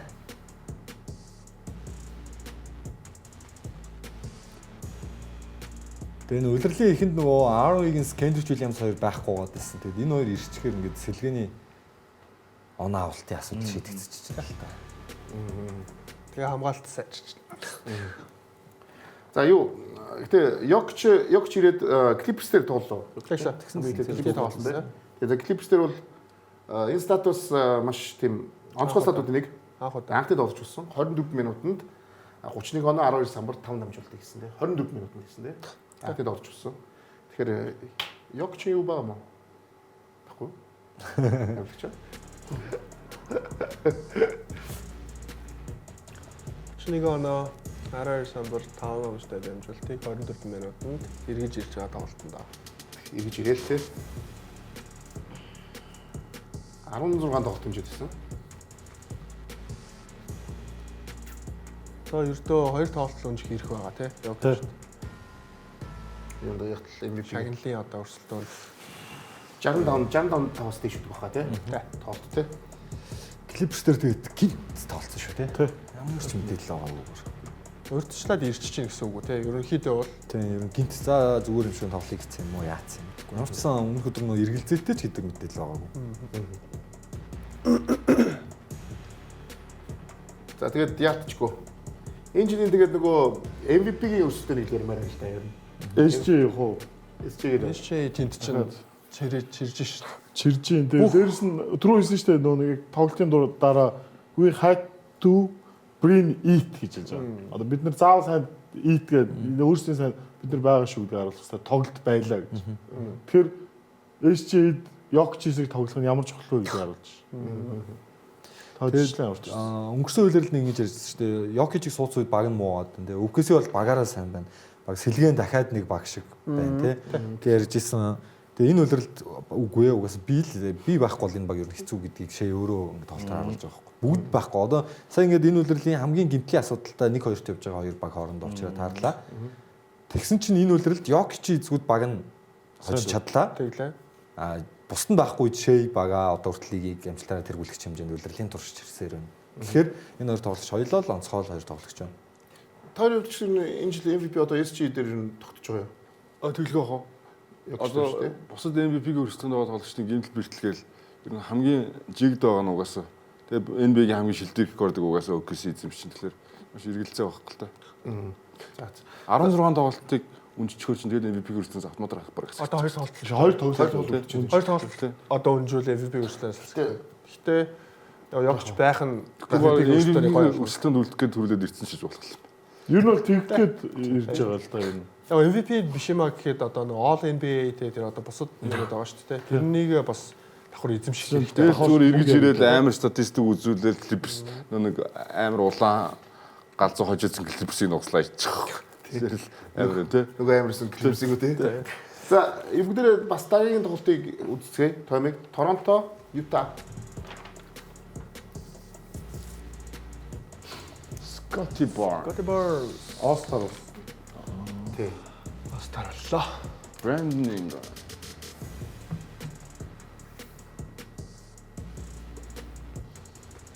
Тоглолтын half time-аар мэдсэн тий. Мэдээлэл нь орсон. Чинь эрт болсон тоглолт. Lowry McClain. Сайн тэр ямар boys үлэн Raptors 12 нэмэртэй. Сая rookie тоглогч тий. Murray Boys. Murray boys лөө. Энэ бас гоё нөхөрөл шүү дээ. Тий. Жоо нуруу намтай самбар. Энэ нөгөө нэг сүүлийн үед минут олдоод нөгөө Яков Фольсийн гимтлээс минут олдоод тэгээ нэг 8 оноо дундчлаа сайн нөгөө нэг 11 рукийн нэр нь обагтаагүй. Тэрнээс тэр чинь бас нэг 9-8 оноо дундчлаад байгаа рукийн нэр байгаа. Энэ жилийн рукийн нэр үнэхээр жигд байна. Энэ boys гэдэг нэр их гоё нөхөрөл шүү. Ер нь улам билээ орж ирээд байна дөө. Хар багасаа хийж байгаа бэлтгэлтэй бас холбоотой. Холбоотой баг тий. Жоон жижиг л самбарт. Бараг 6 юм уу? 6 тавч. Оо. Торонто энэ жил суулна. Эмсэг үнэхээр сайн баг шүү. Энэ тоглолт харьцангуй бага оноо авсан тоглолт болсон.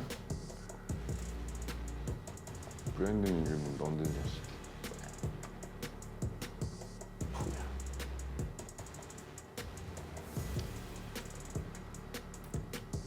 Итагийн хувьд бол яалтчгүй. Үй сайн багууд уу хождог ороо. Онцлог те. Яг нэг сайн багууд очиж гоё яждаг.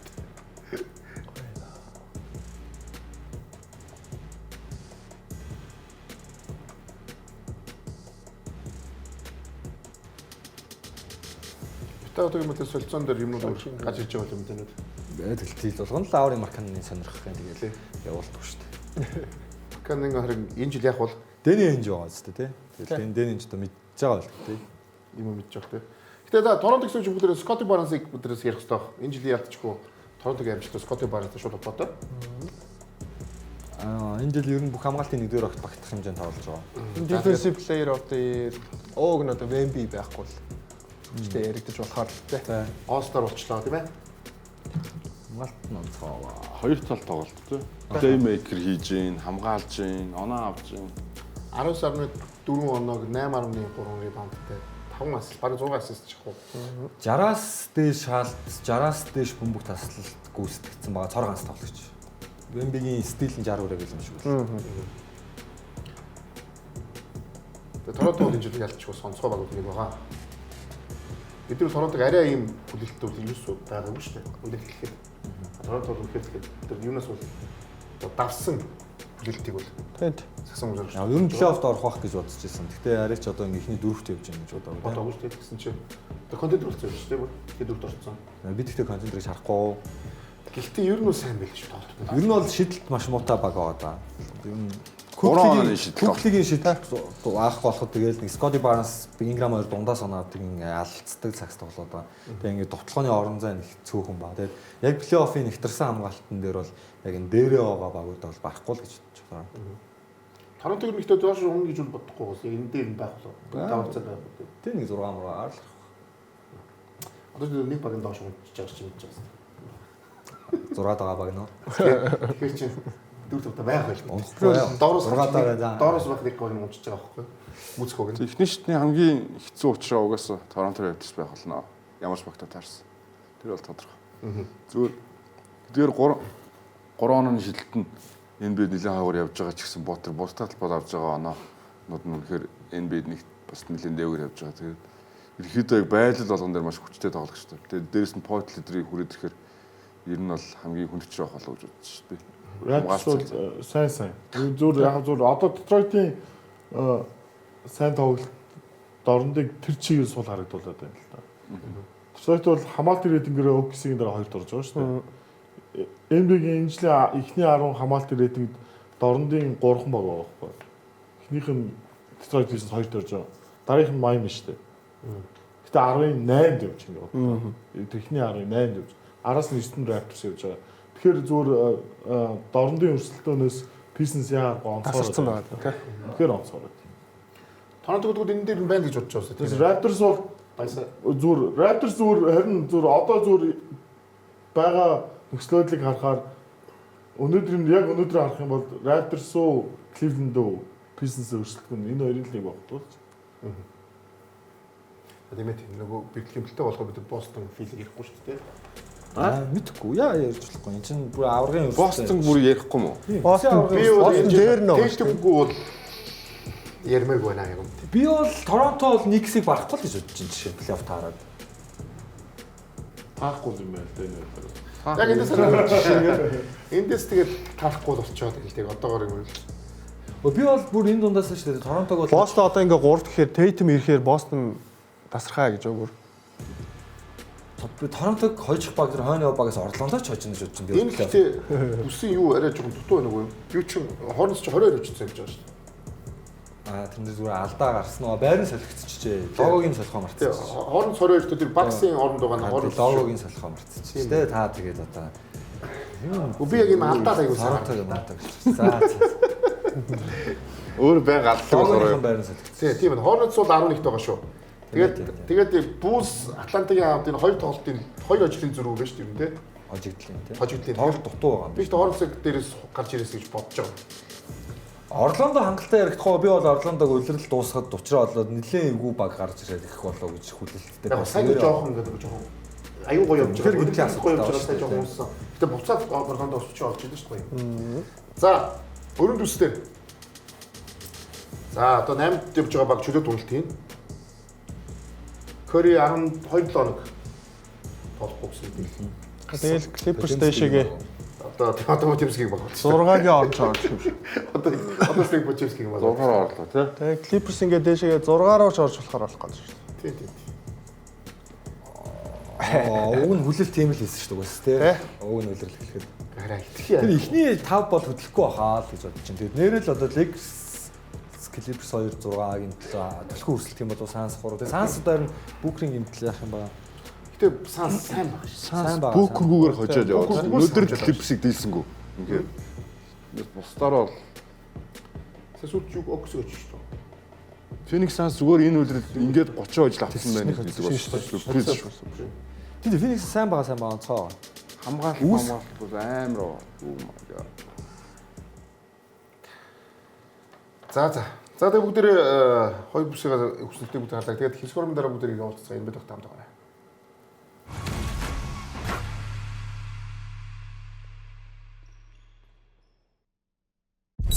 Нэвтрүүлгийн Platinum Event гэгч Сагсан бөмбөгийн спортыг дэмжигч Coca-Cola.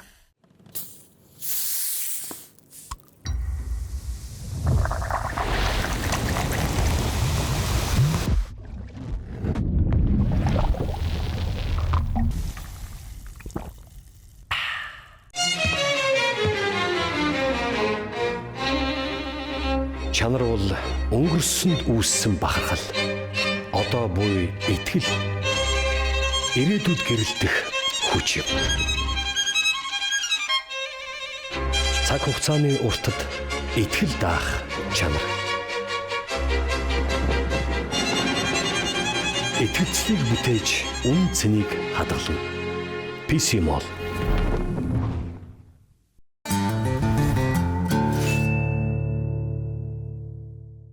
Нэвтрүүлгийн Platinum Event гэгч Ultra Cool, Ultra Smooth, Singur Ultra.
Нэвтрүүлгийн Platinum Event гэгч Future of Lifestyle Toki.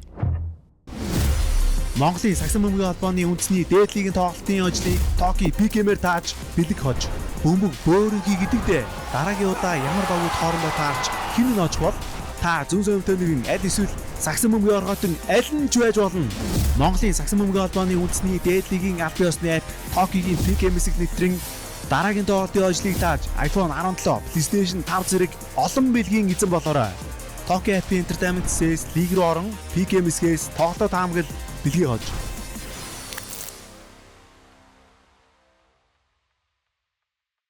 Нэвтрүүлгийн Platinum Event гэгч Ultra Cool, Ultra Smooth, Singur Ultra.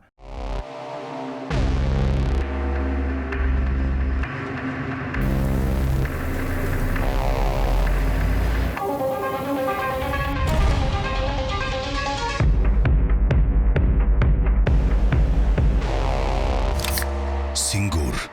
What's next?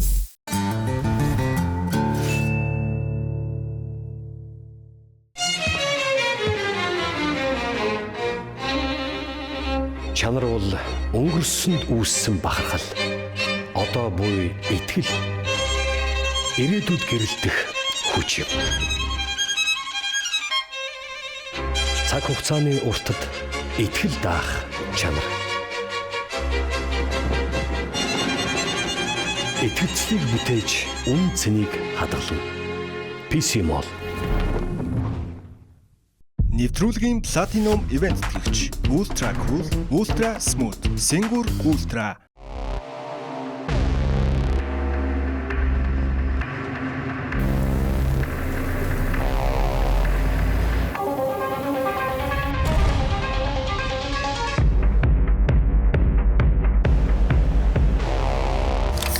Singur. What's next?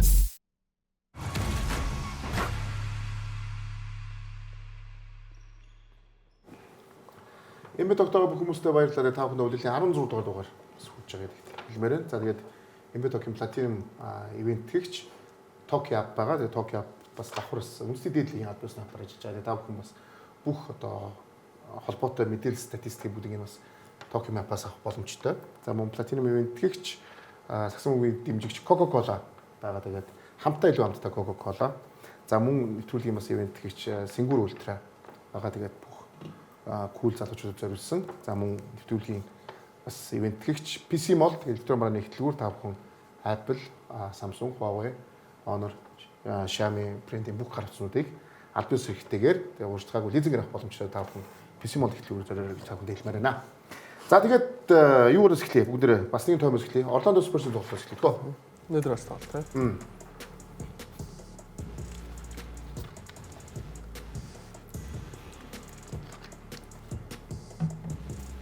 Йоо.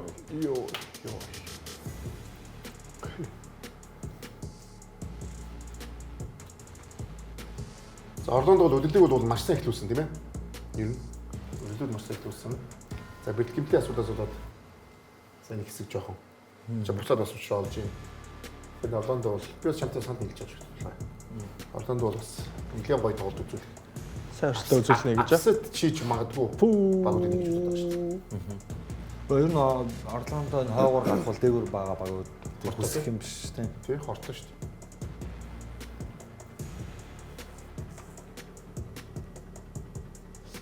Спurs өмнөх тоглолтод хожигдсан байсан. Энэ тоглолтын дээр талбай дээр яа харахгүй бас бэлтгэлтэй гарч ирсэн. Стефан Касл тоглоогүй.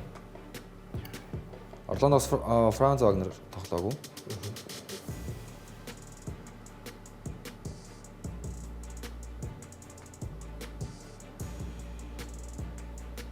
Бэй.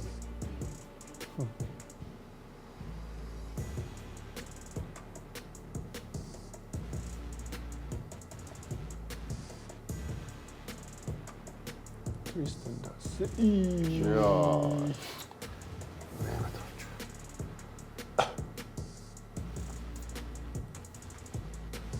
Вембиг нэг хаалтны зураг зогссон шүү дээ. Өмнөх тоглолтын дээр хожигдсан хожигдтал дээр. Лог хийж амжаагүй тийм. Тэгээ энэ тоглолтын дээр алах бах та гэсэн яг л 5 хаалт 4 бөмбөг таслал гэж хэлээ шүү. Би тэр хожигдсон тоглолтод маш муу тоглосон. Муу тоглосон тийм. Амар муу тоглосон. Гэтэ сайн баг ингээд 2 3 тоглолт араас муу тоглолтгүй л байгаа юм л да. Вемби бүр хайд яатсан бэ гэж тоглосон шүү дээ тоглолтын дээр. Йоо. Сайн яаж юм бэ? Яарчдаг. Гэрийн жижиг шиднэр тоглож байгаа юм шиг л. Тэ. Уусаал юм зү. За тэгээ Spurs. За тэгээд Орландо гэрээ. Орландогоос ярих гэж бодож байна. Тэр тусмаа. Энэ Орландо дээр юуных юм бэ? Баясаа. Ярих нь байна уу? Байхгүй уучлах юм уу? Яг гэдэг үзгүй. Гэхдээ би бол Орландо Мэжикийг одоо сая хиний хоёрын гимтэл дээр буугаад өгсөн шүү дээ. Тэний Банкеро, Франц Вагнер рэл шимтэй. Энэ хоёроос уусаа хамтаа зогцохгүй байна гэдэг дээр би бол буугаад өгсөн. Тэгээс би Орландо Мэжик зэнүүлээд бол юу ч хэлэхгүй болсон. Тийм үү.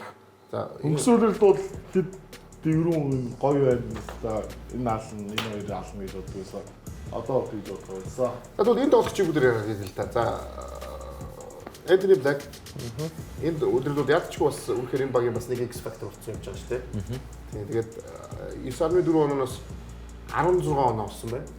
Гайхалтай. Яг өнгөрсөн удиралд энэ багийн хамгийн том асуудал нь юу вэ гэхээр холбогчийн асуудал байгаа даа гэдэг. Сакс бас гимтсэн шүү дээ. Сакс гимтэл юу нэг юу. Тэрнээс Франц Вагнер Банкерогийн гимтэлтэй хугацаанд яг адилхан хожоо явуулсан шүү дээ. Тэгвэл энэ удиралд Антони Блек ингээ хүлээлтэнд хүрээд бүр хүлээлт авчиж байгаа байхгүй. Тэгэхээр одоо Жэлен Сакс гимтлээс ирээд ирсэн. Франц Вагнер тоглоод тэгэхээр Антони Блек сэлгээний холбогч, гараан дээр нь Сакс гэдэг холбогч байна. Энэ хоёр холбогчийн хамгийн том давуу тал нь юу гэхээр хоёулаа 15 он асуудалгүй авах потенциалтаас гадна Хамгаалцаад. хоёул хамгаалцаад. Тэгэхээр хажууд нь Desmond Bain хэдийгээр нуруу намхан ч гэсэн бие шин тоглолцоод хамгаалалт нэр муу тоглогч биш байхгүй юу? Memphis амар хамгаалалттай үеийн урж огны хамгаалагч байсан шүү дээ. Моронтын хамгаалтыг нөхдөг л өмнө байсан. Тэгмүүд Franz Wagner Banchero хоёр угаасаа чацрахыг хоёр тоглож шүү. Тэгээ хойно Wendell Carter байна, Moritz Wagner гэмтлээс эргээд ирчлээ. Jonathan Isaac байна гэдэг энэ багийн хамгаалтын потенциал бол яг ингээд потенциалтай үрээд жигдрээд ингээ удирлыг хэрвээ хааж чадвал те бүгд эрүүл саруул ингээ удирлыг сүүлийн 10 тоглолтын 8-д нь хожоод ч юм уу ингээд нэг юм жигдрээд орчих юм бол плей-офф би бол хойгоор гарч байгаа багууд хамгийн аюултай баг гэж байна. Хин Андре хувьд Орлондыг одоо 8 дуурайнд дэвж байгаа юм байна. 25 23. Тий. Тэр нь яг Орлондыг яг ямар хүлээлттэй байгаа? Ер нь дээшээ плей-оффт орчихно гэж бодож байгаа юу? Өнгөрсөн жилийн бүрэлдэхүүн дээр нэмэх нь Desmond Bain. За тэгээд маш их ахиц гарсан Anthony Black гэсэн юм хоёр тоглогчийг ротейшн дээр нэмжиж байгаа байхгүй. За дээрээс нь Jalen Sachs бол мэдээж баг NBA-гийн шилдэг хамгаалалтын тоглолттой 2 номер гэлж нэг буруутахгүй баг. Гэт ингээ харахаар энэ багийг үнэхээр гинт бэртэлгүй бол нэлээд дэше гараад ирэх боломжтой гэж хараад байгаа боловч Баясагийн хэлж байгаа тэр Wagner Banchero хоёр яг зэрэг талбайд байх үнэхээр ашигтай мүү гүмүү гэдэг асуултыг бид нар хангалттай олон тоглолт хараагүй болохоор яг статистик төр ингээд анализ хийгээд ингээ хийхлээр арай болохгүй байгаа юм л да. Тэгэхээр нэг 10 15 20 тоглолтын дараа бид нар илүү хэмийг харах юм болов гэж бодож шүү дээ. Би зүгээр ингэж бодож байна. Яг одоо өнөөдрийн байдлаар бодоод яг нэг сойдуураар явж штэ. Тэгвэл Орлондо дөр 7-оор гарчлаа гэж бодъё л та. Гэх юм бол Орлондо Нью-Йорк дээр бол апсет хийж чадна. Боломжтой. Баг гэж бодож байна. Тэгээд л тэр гэж. Ер нь боломжтой гэж харж байна. Гэхдээ яг зөвхөн Орлондоос хүлээлт нь юу вэ гэдэг юм л да. Хойгоор гараад эхний тойргийнхаа багийг хожсон нь Орлондогийн хувьд амжилт байх юм уу? Тэгээ хоёрдугаар шатнд хожигдох нь амжилт байх юм уу гэх. Өнгөрсөн удирал ярьж байгаад ер нь бол 3 зан шийдэлт энэ багийн ерөнхийдөө сул тал болоод байна. За тэгээд багийн гол тоглогч нь өөр төр бөмбөг хитрхийх удаа тэгээд давхслын талаар ярьсан. Тэгээд энийг яг Бэйн дангаараа хангалттай нөхөж чадж байгаа юу чадахгүй байгаа юу те. Бэйн бол одоо 3 зан шийдэлтийн хуваарь ч юм уу одоо лиг бол тэргүүлдэг тоглогчтой нэг шүү дээ. Тэгэхээр надад бол стил 3 зан шийдэлтийн тэр асуудал оноо авах одоо олон тал байдал нь бол стил дутагдaltaй харагдаад байгаа. Тэгээ бүх багийг одоо хамгаалж хожиж болох нь болохгүй нүү гэдэг талтай харах нь дээ. Өөрөөсөө баг оноо алдчихлаа гэж гадаг шүү дээ. Тэгэхээр өөртөө бол нэг тийм өндөр онооны потенциал бол бас жоохон дутмаг юм болоо л гэж байна. Сая тэнэ хэллээ шүү дээ. Юуны Орландо Мэжикийн асуудал нь лидерүүд нь бөмбөг өөрсдөө удаадаг гэдэг. Би яагаад Банкеро хоёрыг Вагнер хэлээ. Угаасаа тоглолт сагсан Орландо Мэжикийг үзэхээр тэр хоёрын хин нэг бөмбөг аваад шууд хийдэг үйлдэл нь бөмбөг залхах гэдэг чинь. Бөмбөг залах байдаг байхгүй. Тэгэхээр тэр юу гэхээр шийдвэр хурдан гарахгүй нэг 1000 сайн холбогчтой байгаад 100 хөлбөр яваад голд нэг хүн бөмбөг залч тэр хөлбөр нь усаж хэлж байгаа ихний шинж байхгүй юу. Тэгэхээр тэр хоёр зэрэг тоглохоор ингээд би буугаад өгсөн гэж байна. А зөв хин нэг нь гэмтэлтэй тоглохгүй өөр асуудал. Одоо хин нэг нь байхгүй үед сайн дагуу тоглоод явуулсан шүү дээ. Энэ хоёр хамт тоглохгүй учраас нэг нь ээжлэр тоглоод байгаа учраас энэ баг ингээд яваад байгаа. Уг нь бол тун сайн баг бүрдчихэд байгаа. Тэр энэ хоёрын нэг нь явсны дараа бид нар дараагийн амжилтыг ярих хэрэгтэй л болов. Би бол миний үзэл бодлоо. Хамтаа байх бол угаасаа ямар шиг хүн байна. Яг адилхан. Бөмбөг аваад хоёулаа зална, хоёулаа одоо сайхан Бэйн шидэлтэн дээр кайч шиг өнгөрсөн жил KCB болов штэ. Уг нь бол статистик харах юм бол KCB маш сайн тоглосон шүү дээ өнгөрсөн жил. Тэгэхэд Бэйн бас ирснээр одоо сая бичлэг үзээ залж байгаа алдаатай шидэлт юм. Энэ бөмбөг залдаг тоглолчдод дахиад Бэйн залаад гэхэл бас утгагүй болох гэдэг байна. Тэгэхээр зөв би Вагнер Банкеро гэдэг сонголтоо эртхэн игээд зүгээр салахгүй бол нэг юм үргэлжийн хүлээлттэй бод нэг юм хослоод байгаа дүүс. За Clippers магадгүй Дэ Андре Jordan Blake Griffin ч юм уу те. Тэгээд дараа нь одоо хинийгч дурдмаар юм дээ. Нэг хэсэг Tatum Brown хоёроо энэ замыг туулаад явж ирсэн шүү дээ. Тийм. Гэхдээ Tatum Brown хоёрын стил нь энэ хоёрыг бодвол арай жоохон өөр байгаа. Энэ хоёр ч хоёулаа жоохон биерхүү, арай жоохон удаан, арай жоохон тийм өөрсдөө биенд байхгүй тоглолттой гэх юм. Тэгээ 3 зан шийдэлт ч гэсэн таарна шүү дээ. Одоо ийм Tatum Brown хоёрыг бодох юм бол одоо ийм бохорлоо. Банкерог байхгүй үед Вагнер, Франц Вагнер плеймейкерийн баг байрал дээр тоглоод багийнхаа бусад амжилтыг сайн тоглож чаддаг байхгүй. Банкеро байгаа үед саяны хэлдгээр баясаг хэлдгээр айса тоглолттой учраас Вагнерийн үр дүнтэй тоглолт буурдаг тий. За тэгээд Банкерогийн дамжуулсан 3 оноор гарч өгсөн юмыг Франц Вагнерийн шидэлтийн хувь нь тийм өндөр биш болохоор өөр ашигтай байж чаддгүй ийм зүйл бол байгаа. Гэхдээ Орландо Мэжик бид нар довтлогыг харах юм бол угаасаа л Банкерод өгөөл замаас нь холддог тийм баг очиод байгаа байхгүй. Тэр ийм олон тоглогч цуглуулчаад ингээд их нэг бодлын өрөөсгөл байгаа шүү дээ. Би бол санал нийлэхгүй шүү. Наад яг Банкерод зүгж тим сакс бол Орландо тоглоогүй шүү дээ. Ямар үндслээр тэгээд Банкерога 50% довтлол 22 оноо дундчилж байгаа тоглогч. Тэгэд хизээ замд нь тэгж багийнхан бүх довтлогоо яваад байгаа. Бөмбөг маш сайн шилжиж байгаа баг штэ. Одоо өнгөрсөн үлрэлтэй харьцуулбал энэ багш харин төвшаагаад байгаа байхгүй юу? Миний бодлоор. Өнгөрсөн үлрэлд бол би яг энэ давхцал дээр нь бол үнэхээр итгэдэггүй байсан чинь энэ үлрэлээс болохоор би тасалжуулагч угаасаа харсан зүйл нь бэнд яагаад тийм их зүйл өвөн байж авчирсан юм.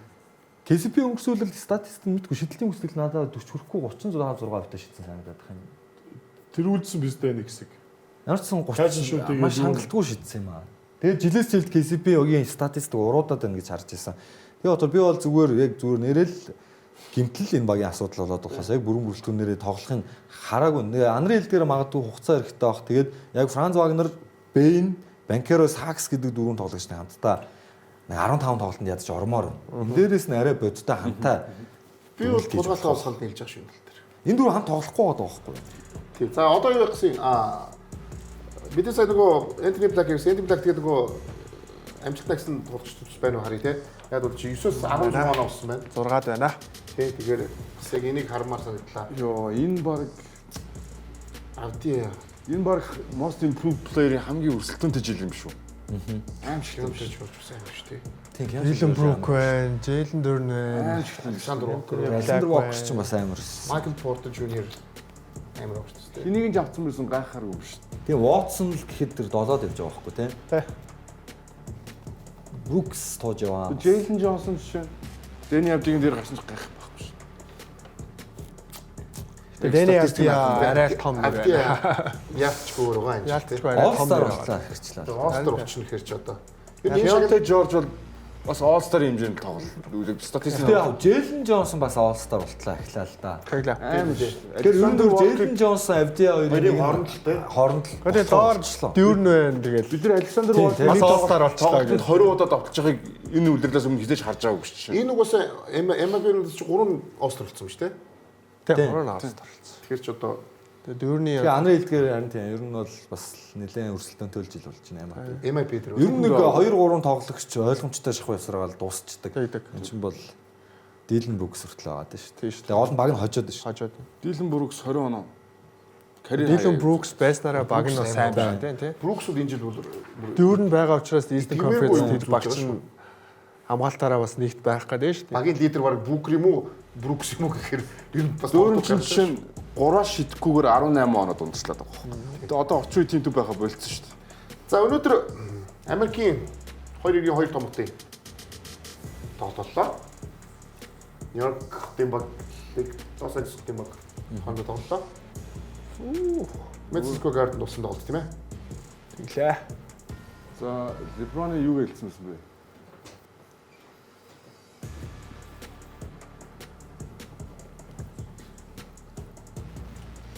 Леброны Madison Square Garden гэж баг хамгийн сүүлийн тоглолт гэлцсэн зарим.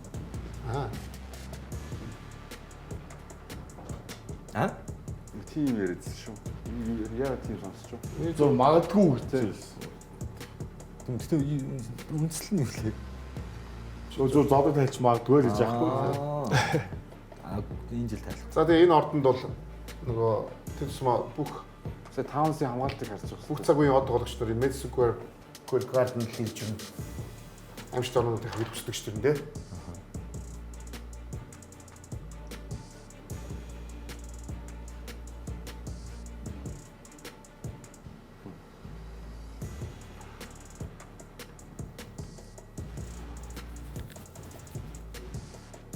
Тоглолт ихний 3 үед бол ерөнхийдөө бол энэ нойрхонд явц тээ.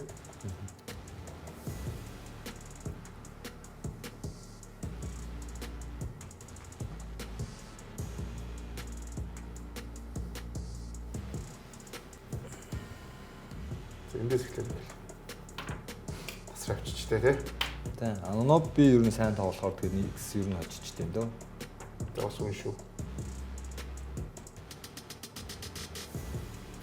Шами төртөл 3-аас ихэр тий. Шамид чинь дэр үлээ 21 он авцсан сандаад байна. Тэгсэ. Тэ? Шилгэнэс. Шамид ямар ч ротейшнд ороод эхэлсэн. Улирлыг нөгөө гимтэлтэй эхлүүлсэн байсныг бодоход ашиглагдаад. Анар Лексиг энэ байдлаас дахиад доош унах гэж бодож байгаа. Одоо хангалттай унчаад шүү дээ. Дахиад доош нугаж яах гэдэг. Энэ дээр одоо бол болцсон гэж бодож байгаа. Яг ингээд тоглолтын үзээр угаасаа л нэг юм болохгүй байгаа бид нар бүгдээр нь харж харж байгаа байгаа. Тэр нь бол хамгаалтан шүү дээ угаасаа. Алхаад байгаа юм чинь. Тэгээд Лекси хувьд бол одоо юу гэдэг Фенедийн хувьд харьцангуй өндөр хүлээлттэй байгаад байгаа байхгүй. Одоо ч гэсэн. Ривс ихээр гэдэг нэг юм байгаад байгаа тийм. Тэгээд хамгийн гол нь Ривс ирэхээр яг юу гэдэг юу сайжрах вэ гэдэг. Юу сайжрах вэ? Тэгэхээр хамгаалт бол барыг сайжрахгүй байна. Довтлохоо сайжрна. Гэхдээ тэхийн тул заавалчгүй Леброн ч юм уу Лука суух хэрэгтэй болох байхгүй юу? Ялгаагүй. Тэгээд энэ минутын хуваарлалт их маш их зүйлийг шийдэх гэдэг шүү дээ. Асуудал ер нь зүгээр эдик засгалжуулагчд өөрт нь байна гэж байна уу? Тим зүгээр бас нэг өнцөг бол явж илвэлээ. Гэхдээ ер нь яагаад одоо эдик засгалжуулагч одоо хүртэл нэг ч хүмжил авахгүй байгаа тийм ер нь зүгээр дандаа л шүмжлийн гадна байгаа шүү дээ. За тэгвэл арай эртөөж ийм мегастартай багийн засгалжуулагч хамгийн түрүүнд шүмжилт өртдөг байсан чинь одоо ерөөс Леброны хөгшин нас дээр л бүх бурууг өгдөг болчиход байна шүү дээ. Тэрнээс яг ясан дээр бас Редкид өөрт нь Редкингийн харахаар тоглолтын дараа дандаа л тамирчтайгаа муулаа. Тэрнээс өөр дээрээ буруу авч байгаа юм байхгүй. зүгээр одоо Редкиг сольчих л доо. Оронд нь хэнийг авчих уу? Юу ч яг юу өөрчлөх үү гэдгийг бас бодох хэрэгтэй. Угаасаа юу ч өөрчлөх. Одоо зөв Лекси фэнүүд хол тавилантайгаа хэвдрээд энэ жил сайхан амгалан тавь сагсаа үзээд Леброныг явуулаад ирслээс өөр амжилтаа бодсон гэдэг баха. Бас дээр нэг доор дээрс те. Ер нь ганц гарсан дээр Леброн явж ижил угаасаа Лукагийн баг болж ижил амжилт гарч эхэлнэ үгээс одоогор бол тийм зүйл хүлээгээд ирэхгүй болов л гэж бодож байна. Яг плей-оффын сайхан нэг чимэг баг бах. Тэр яг ийм байгаа. Энэ одоо Леброн буруу өгөхөөс гэхээс илүү зүгээр ингээд Лекс ингээд амар амархан оноо алдчихж байгаа тохиолдлууд төр яг хамгаалтын байрал дээр байж байгаа хүн дандаа Леброн байгаа байхгүй. Хоцроод тийм. Close up-та хийхгүй ч байдаг юм уу? Эсвэл кап хийлэгдэх ч юм уу? Туслах юм дээр Леброн зарим тохиолдолд ялч үдсэн зогсоод байгаа байхгүй. Тийм тийм. Гэхдээ одоо 40 хэрцүү нэг одоо анаас нэг плей-офф эхлэхээр арай дээр тийж магадгүй. Тэгэхээр харин зүгээр асуудал харин зүгээр Леброныг угаасаа бүх цагийн төвөнд хамгийн агуу үзсэн талаар бид нэр ярьж байгаа шүү дээ. Тийм учраас Леброныг за энэ хүн хамгаалахгүй байгаа нэг сэлгэнээс тоглуулсан минутын багс гэж ярьж чадахгүй байхгүй юу? Дэлхий дээр байгаа ямар ч салж үст гэж ярьж зүрхлэхгүй байх угаасаа.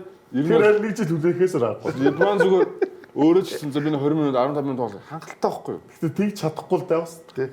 Гэхдээ бүх цагийн агуул болгочдын нэг энэ жил харин нөгөө гарандаа сонгодог гэхдээ бол юу сонгогдож та тийм ээ.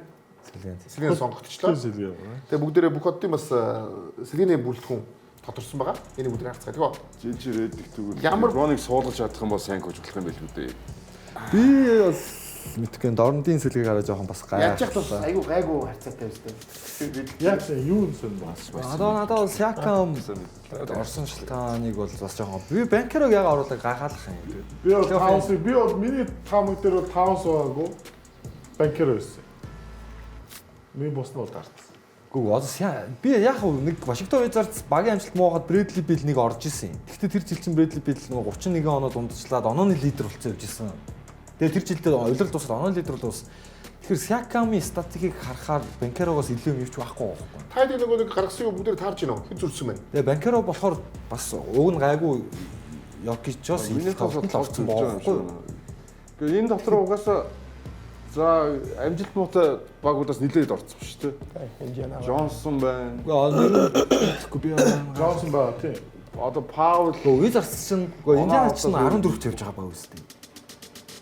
Вашингтон энэ хоёр чинь 15-д алдсан явж байгаа шүү тийм. Одоо тэгээд яг яагаас Сиакам орж. Банкер л гэж байгаа юм байна та тийм юу тийм үү? Банкеро л энэ санагдаад байна надад бол. За энэ дээр тэгвэл хэрэг. энэ дэр чэдтэй л марвал марах. Тэгээ энэ дээр минийх дээр бас чэд байгаагүй. Сингүм байсан. Сингүн штэ. Кавай өсгөж болно. 20-15 хийж байгаа штэ. Сингүн ч. Одоо би энэ гिचлээ гэж харсан заяа. Мүрэйг оруулаад Авдийг оруулчихсан штэ. Тэнгууд нөгөө 3 дахь олон улсын тоглогч нь шингүүн байх гингууд Леброныг оруулах учраас Дүрэнтийг оруулахаас өөр сонголтгүй. Тэнгууд нөгөө талаас Сиакамыг хичээл оруулчихвал Хүрээгүй гэж өстөд Дюрант угаасаа л орно шүү дээ. зүгээр яг би сая Сиакамыг багтаасан үнцгийг нийлүүлж хэлж байна. Олон улсын тамирчин байх гэдэг шүү дээ тий. Шингүүнийг G гэж Дүрэнтийг оруулж авахгүй хүйснээс 2 гон оруулж чадахгүй. Тэгээд тэр талаас банцандаа Сиакамыг оруулчлаа гэж хараад байна. Ер нь Зүгээр oh my gosh. Тэгтээ Остад ороогүй одоо снап гэж бид яриад байгаа. Амар ороогүй байгаад байгаа шүү дээ. ер нь Кавай орох байсан уу? Кавай Стат ахын бол орно шүү дээ. Кавай орно шүү. Клипсийн интуит доом шүү дээ. Тэгээд Ер нь бол Харден Кавай хоёлоо баггүй. Кавай хараа Тэр чинь бол бүр автоматар орох хэрэгтэй шүү дээ. Тэр газар болж одоо байгаа. ингэжсэн шүү дээ. 19 оны Шарлотт болдог All-Star Шарлотт хорноос 11 дөрөвт явжсэн шүү дээ. Тэгэл Кембаг орсон. Кембэг оруулсан харин тий. за сайн тэгээд читиг хасаад оруулах нь оруулах юм уу? Гэхдээ Кавай ер нь орох л хэвээр. Харин читиг хасаад оруулах юм уу? Леброныг хасаад оруулах юм ёо уу? эдрийг Харалт. Сингүү орох хэвээр, Кавай орох хэвээр. Би бол Кавайг оруулах хэрэгтэй гэж бодчих. Эмбит олон тоглолт үзсэн болохоос Гэхдээ Эмбит ч арай Хэцүү баха. Зүгээр яг энэ нөгөө миний зоны гаргасан биш шүү. Энэ бэлэн темплейт шүү. Чи 25 оноод унтж байгаа 2 Ингрэмийг хараар багийн амжилтын бодороо тэгэхээр Ингрэм яригдах хэвээр Порт Жуниорыг багийн амжилтыг хасч болж байна. Дилэн Бруксийн тоог хараараа. Нөгөө одоо заах ингээд нөгөө нэг Хьюстонээс Дүрэнт орчлоо. Торонтогоос Скоди Барнс орчлоо гэдээ бас ингээд нэг харамсахгүй. Тэгмээд эн чинь энэ дээр нэмээд ягаад Банкарог оруулаагүй. Банкаро жишээ нь те баг нь ихний 6-д явж байгаа багийн хүн байхгүй. За ингэж бодож байна. Тэгээ Кавай байхгүй. Клипс Дээрс нь өөрсдөө ордонд нь орж байгаа. орох хэрэгтэй байхгүй. Дээрс нь Кавайгийн одоо энэ Клиперсийн сайн явж байгаа Кавай чаа. Кавай карьерийнхаа хамгийн өндөр оног дунджилж байгаа. Тийм шүү. 27.7 оноо. Тэгээд NBA бөмбөг тасалтаараа 2.1 тэргүүлж байгаа. NBA торгуулийн шидэлтийн хуваар 93.3% тэргүүлж байгаа. Буурсан биш те. 98% тийш. Тэгээд угаасаа Клиперсийн амжилт Ордонд нь угаасаа Кавайтай л холбоотой. Кавай гэж Ордон мордон хаана болж байгаа нь хамаагүй. Зүгээр угаасаа орох хэрэгтэй. Кавай орно. Гэхдээ би яг за Кавай ороод Сингүү орох юм бол хойд толгоч хасагдах гэдэг. Тэгэхээр чи Леброн хойд хасагдах болно шүү дээ. Тийм. Өөр хүн хасагдахгүй шүү дээ. Гөө харин би танд хэлсэн шүү дээ. Шингүүн Хьюстон хоёроос нэг хүн орцуулчаасаа ингээд бас арай зөөлүүлээд Кавай Банкеро хоёр дээр л би гаагаад тахгүй хоёр бүсээс. Кавай орох юм бол Чэтвэр Леброн чонсоо хасагдах нь. Леброн орно шүү дээ. Дүрэнт орж байгаа юм чи Леброн орно. Энэ хоёр ч харин ингээд хүндэл байх хэрэгтэй байхгүй. Энд чинь All-Star болохоос бэлгэдлийн баг шүү дээ. Тэгэхээр хүмүүс үзмээр байгаа хүмүүсээ сонгоод байна шүү дээ. Тэр нэр үндэндээ ч гэсэн Кавай хүрэх байхгүй юу? одоо ингээд би Кавайд 100 дэмжиж байгаа. Кавай чи сүүлийн 5 жилд нэг л удаа All-Star болсон. Энэ жилиг оруулаад. Энэ жил 5-д 2 байх хэвээр тэр нь энэ жил байсан. Гэхдээ ингэж бодож байна. Одоо нөгөө энэ тоглогчдоос ч нөгөө зарим тоглогч нь тоглохгүй болно шүү дээ. Янис тоглохгүй. Бүкер тоглохгүй шүү. Бүкер Янс хоёр л байгаа. Кори ч 2 доллар гимтчихлээ шүү дээ жишээ нь. Тэгээ Гих жишээ дээ тийм шүү дээ. яг тоглохгүй бол тодорхойлцсон уу? 2 доллар тоглохгүй тодорхойлцсон. Тэгэхээр чи жишээ нь одоо их доллар болохгүй шүү дээ. Тэгэхээр Кори мөр яхаар нөгөө саний ярьсан Кавай юм уу, Харден юм уу, Сингүү юм уу орох л баг. Сингүү орно. Кавай орно. Кори бол сонгогдсон. Тэр нь альбаасаа сонгогдсон гэдэг явж шүү дээ. Тэгээ барыг ингэ орохгүй орнд нь тоглож ирж шүү дээ жишээ. Тэгэхээр би тэгж бодож байна. Бүкрийн оронд Банкеро орж тайвшруулах юм байна л да. Тэгээ тайвшруулах юм хийцэн байгаа. Бүкер гэдэг Истэс хүн байгаа юм уу? Истэс хүн байхгүй шүү дээ. Истрийн бүгдээр орно шүү дээ. Янс юм. Истих ч яг үйл. Янсын оронд л орж ирвэл банкер орж ирнэ. Тэгэхээр Янсын оронд ч олон улсын тоглогч орж ирэхгүй юм уу? Тэгэх юм мэдгүй. Одоо тэр олон улсын тоглогчийн Энд толгой. бол зүгээр ягаар бол Кори Заавал тоглохгүй ч тоглож магадгүй. байх хэрэгтэй тоо заасан юм л ч тийм. Тий. Тэгэхээр чи олон улсын тоглогч л орно. Кори бол тоглохгүй бол магадлал өндөр шүү. Тэгэхээр яг Кори тоглохгүй байна. Ороод болчихж байгаа юм байна л да. Тийм юм байна. Тийм юм. Тэгээд яг тийм Янсын оронд л Банкеро оруулах. Банкер орох юм. Нөгөө талд болохоор юу арах юм бол Кавай орж ирэх юм. Сингүү All-Star биш гэхээр л гайхаад байгаа. За. Асуултаа бэлдсэн үү та? Та бэлдэх хэрэгтэй юм л да уг нь. Тайлбар хооронд чи юу нэг Таны нэрэмжит тэмцээн учраас та асуугаад бид нар танаас ухаантай мэддэг нэвтрүүлэг юм л да. Тэгээд одоо 16 дугаар бид нар бэлдэж байна. тэгээ зөвлөлтөө яг эн чинь би ингэж зөв үнэ. Энд чи хоорондоо ингээ баг болж таа би тань Нэр мэрийг өөрчлөмөр л байгаа. би юу шүүгэл тийм үүрэгтэй вэ гэж бодоод. Бид нар танаас игнээс ухаантай юм тэгээд болгослоо. За асуултаа явъя та. эсвэл таны асуултанд баажи хариулж чадахгүй ч юм уу. Тийм л байх. Өөрөө хариулаарай. Бидний асуултаа бэлдсэн юм чи. Тий. Одоо өөрөө Үгүй яагаад хариулаад өгөндөө явцгаа. Хариулаарай. За энд хиний асуулт вэ? Эсрэг Та хариулж. За хамгийн амархан асуулт. Манай асуулт. Юу вэ? Чи бүх хотод чинь ч юу вэ? Юу вэ? Джейлен Браун хэдэн удаа бүх хот толж байгаа юм бэ? Байгаа вэ? Шил мэдээ зүв. 5. Тэгвэл мэдгүй асууад байгаа юм хариулаад ам. Та хариулах юм уу? Үгүй би Хариул. энэ асуудал юм билээ. Манай ах. За гуруулга хариу. Би ингээд айл аль нь хураад орчих. Гуруула гоё. Гуруула хариулъя. За Хэдэн жил энэ бид байгасан жил юм бэ? За одоо яг бити юм асууж байна. Яг ингэхээр хүн яг ийм жижиг тоон дээр толгоор гэдэг байхгүй. Чи за 10 жил тоглосон. Чи хэд юм бэ? 10 дахь хуулирлал үстэй. Үгүй гэхдээ би бол нэг 10 дахь үстэй. 10 дахь хуулирлал нь. 10 дахь хуулирлал гэж бодоол үзэлтэй. 8 бол биш бах тийм 8 биш 7 биш. 5 6 2 л нэг ба. 5 уу? 6 яа. Өнгөрсөн жил All-Star болчихлоо. Ой яач вэ? 6 юм шүү. 5 гэж. Тэгээ 5 гэж хэлээ өстэй би. Хариултыг хэлээгүй байсан чи манай найрлагч хариулсан. Би Маа найрлж жоохон. Тэгээ би тэг 5 Тавныхаа одоо гараанд гарч байгаа юм байна. би тэг сая 5 гэж хэлсэн үү гэхлээр. Гэлээгүй 6 л гэж. Тэгсэн. 5 гэсэн. Сая ер нь 4 тоог дөрүлэг л хэлсэн шүү дээ. Би 5 гэж. Көри хэдэн удаа Өө, бодож за. байгаа вэ? 10 За жиггэн таны хариулт. 10 гэлөө 11 гэлөө. Энэ жил чи 11 тийм баглаа. За Чамайг зайл нэг шууд хэл. За Кори дээр. Үгүй энэ жил чи 11 гэсэн. Бодоод байгаа юм. Тийм ээ. Би энэ жил мартчихлаа. 11 гэсэн баха. Warriors-ийн fan юм уу, Kings-ийн fan юм? 11 гэсэн баха. За 11 гинэ хариултыг харъя. 11 гэлөө хараа. 11 гэсэн. Хотлогоо суугаад 12 гинэ. 11 байсан бэ. Олоогүй. Чи All-Star болоогүй. Дараагийнхад ороогүй. Юу ч энэ ингээл орцсоор орж байгаа. 11 тоглолцсон байгаа гэсэн шүү дээ. 12 юм байна. 11 болцсон гэсэн юм амарчсан. Лероны Сидода бүх хотуудын MVP болж Манай нэгэнд яг иймэрхүү завтай хүмүүс ажиллаж байгаа. За энийг хариулъя. Бас нилээ жижигсэн шүү дээ. хэдэн оноотой нь хамт хэллүүллөө үнэн сайн. Энэ жоохон амархан гэж бодоод байгаа учраас. Бараг 4 юм уу? Бараг 4 баха. Нилээ олон авсан надад. 4 4 3. 3 4 Тэгээ хоол тарьж надаас асаа. 3 плюс хэлв. За чи одоо хариул одоо. Чи яа. 3%. За 3. За 4 3%. за 3 байна. Арайч Би бараг энэс олон авахар байсан шүү бас. арайч 4 жижиг байх уу гэж аахгүй. За манай асуулт. NBA 14 секундын shot clock 9-д хизээ орж ирсэн бэ? За хариул. 18 Ер нь бол NBA-д чинь давтгааны самбар авангууд 24 эхэлдэг байсан баг. Тэгэд энэ 14 болцсон байхгүй. 10 он. 10 та. Тэгээ 10. Тэгж Зүгээр л тийг харцгаая. За зүгээр л гарцгаая. 18-аас 19 он юу? Саяхнаас юм. Тулгаа бүтэн 8 жилээр зүрх гэж юу гэдэг юм бэ? Саяхнаас юм байна шүү дээ, тий. Тэрнээс өмнө болохоор давтгааны самбар авахар 24 болцсон. Тулгаа чи ч одоо саксон хэзээ оноос үзэж ямар амар зүрч гинэ. би ганцаараа үзэж байгаа юм. 8 зүрхтэй биш. Та самд хариулах хэрэгтэй шүү. Гүг 1 2-оор зүрч болно шүү дээ. 8 зүрх. Хариулт нь угаасаа 20-оор хойш нийт draft pick-ээ ашиглан хамгийн өндөр net rating плей-офф гаргаж чадсан баг аль нь вэ? юу гэнэ доорх ба. 2000 оноос хойш draft pick гэх хамгийн өндөр Хамгийн их плей-оффд орсон баг гэсэн үг draft ашиглаа тий. хамгийн өндөр рейтинг гэж net рейтинг гаргасан. Плей-офф гаргаж OKC. Гүм. Цанаасаа юу вэ шүү дээ. Амар эвгүй юм шүү дээ. 2000 оноос хойш гэхээр Warriors чинь ч гэсэн бас эвгүй. Тий. Би бас Warriors Бас тийм. Бас Warriors гэсэн.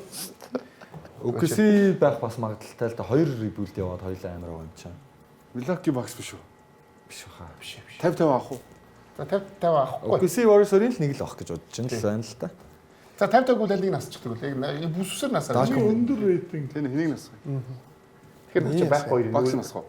Тий, багсаас. За Bucks нэг Угаасаа багс биш гэж хэлсэн шүү дээ. нүүхнээс бүрслэх. Тэр Окси Голдстейт болж шүү дээ. За энэ хоёрын л нэг л авах та. Нэг нь 2000 оноос хойш гэхээр чи Spurs-ийн draft team амар. Golden State-ийг асууж л. За Golden асаад өглөө. За Spurs OKC юу? OKC. Бүрс байсан ч хамаагүй OKC. Бүр хасаад алдчих шүү дээ. За Spurs юм байна. Ягаад? 2000 оны Өмнө драфтлсан ч гэсэн 2000 оноос хойш Би болохоор 2000 оноос хойш драфтлсан би бас гэж тийж болсон. асуулт нь жоохон тийм ойлгомжгүй л байсан байна. Асуултад ойлгомжтой бэлдмээр гинэ амраа. Хамгийн олон удаа самбар. NBA Finals хамгийн олон одоо 21 их самбар авсан тоглож байгаа юм нэлнэ. 20 нэмэхээ Хамгийн олон. ямар юу. Хамгийн финал тэгэхээр чи Билрас чи хамгийн гол тоглолт финал тоглолцсон болчиход идэг. Тэгээд Шако амар үүдэг айгүй хэцүү юм байна ч гэдэг ямар заван асуултаа. Үлчэн мэдлэн ч биш магадгүй доо. Will Chamberlain аваагүй. Шаг ч юм уу 4 жил дараа финал доо. Шакч одоо ихтэй хитэн. За Би арай олон тоглосон би зургаас нь Одоогийн Вилраст гэж хэлчих тий. Данкан бохоо. Яг Вилраст шүү дээ. Олон тоглосон юм ч уусаа боломжтой тоглолцсон гэж дээ. Талаа. Дунд чинь 24.5 угаасаа дундчин угаасаа бас яаж боломжгүй байгаа юм тест. Босод хүмүүс. Олдгүй хэд гинэ 24.5. Угаасаа онооноос илүү дундсан. Тэгээ нэг 10 хэдэн оноо л авч. 15 Ингээд идэг байсан юм яасан. Самбарын бүх самбарын хамгаалтын самбар. За. За баярлаа. Тэг айгуу тийм. За зүгээр тань та дараагийнхаа бэлтжээр юм. Айгуу их амархан асуудууд бэлддэг юм байна. За. Айгуу. Та дараагийнхаа өөрөө бэлтжээрэй. Би жоохон хүн татсуултууд бэлдээ заяа. Тэгээрээ. За энэ битокийн 16 дугаар та бүхэнд өдөрлийн 16 дугаар та бүхэнд хүрлээ. Тэгээд энэ битоктой хамт байгаа залуусаа тэгээд эх 7 хоногт яг энэ цагтаа өдөр хамтдаа уулзцгаая.